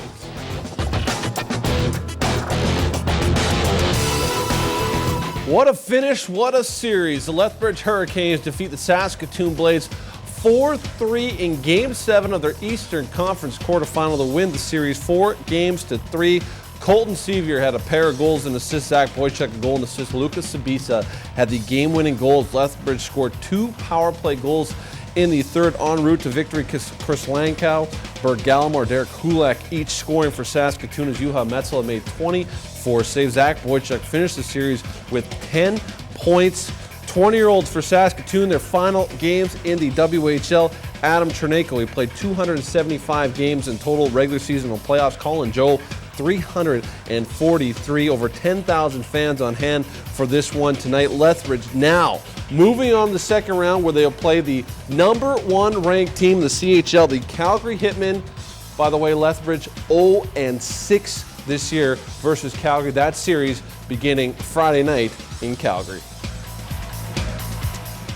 Well, that does it for our first round coverage of the WHL playoffs. We'll be back on the air for round 2 beginning Friday night. Our attention shifts to the Western Conference where the Vancouver Giants play host to the defending Memorial Cup champions from Spokane. Game 1, Friday, April 3rd at 7:30 Pacific, 8:30 in the Mountain Region, and 9:30 in Manitoba.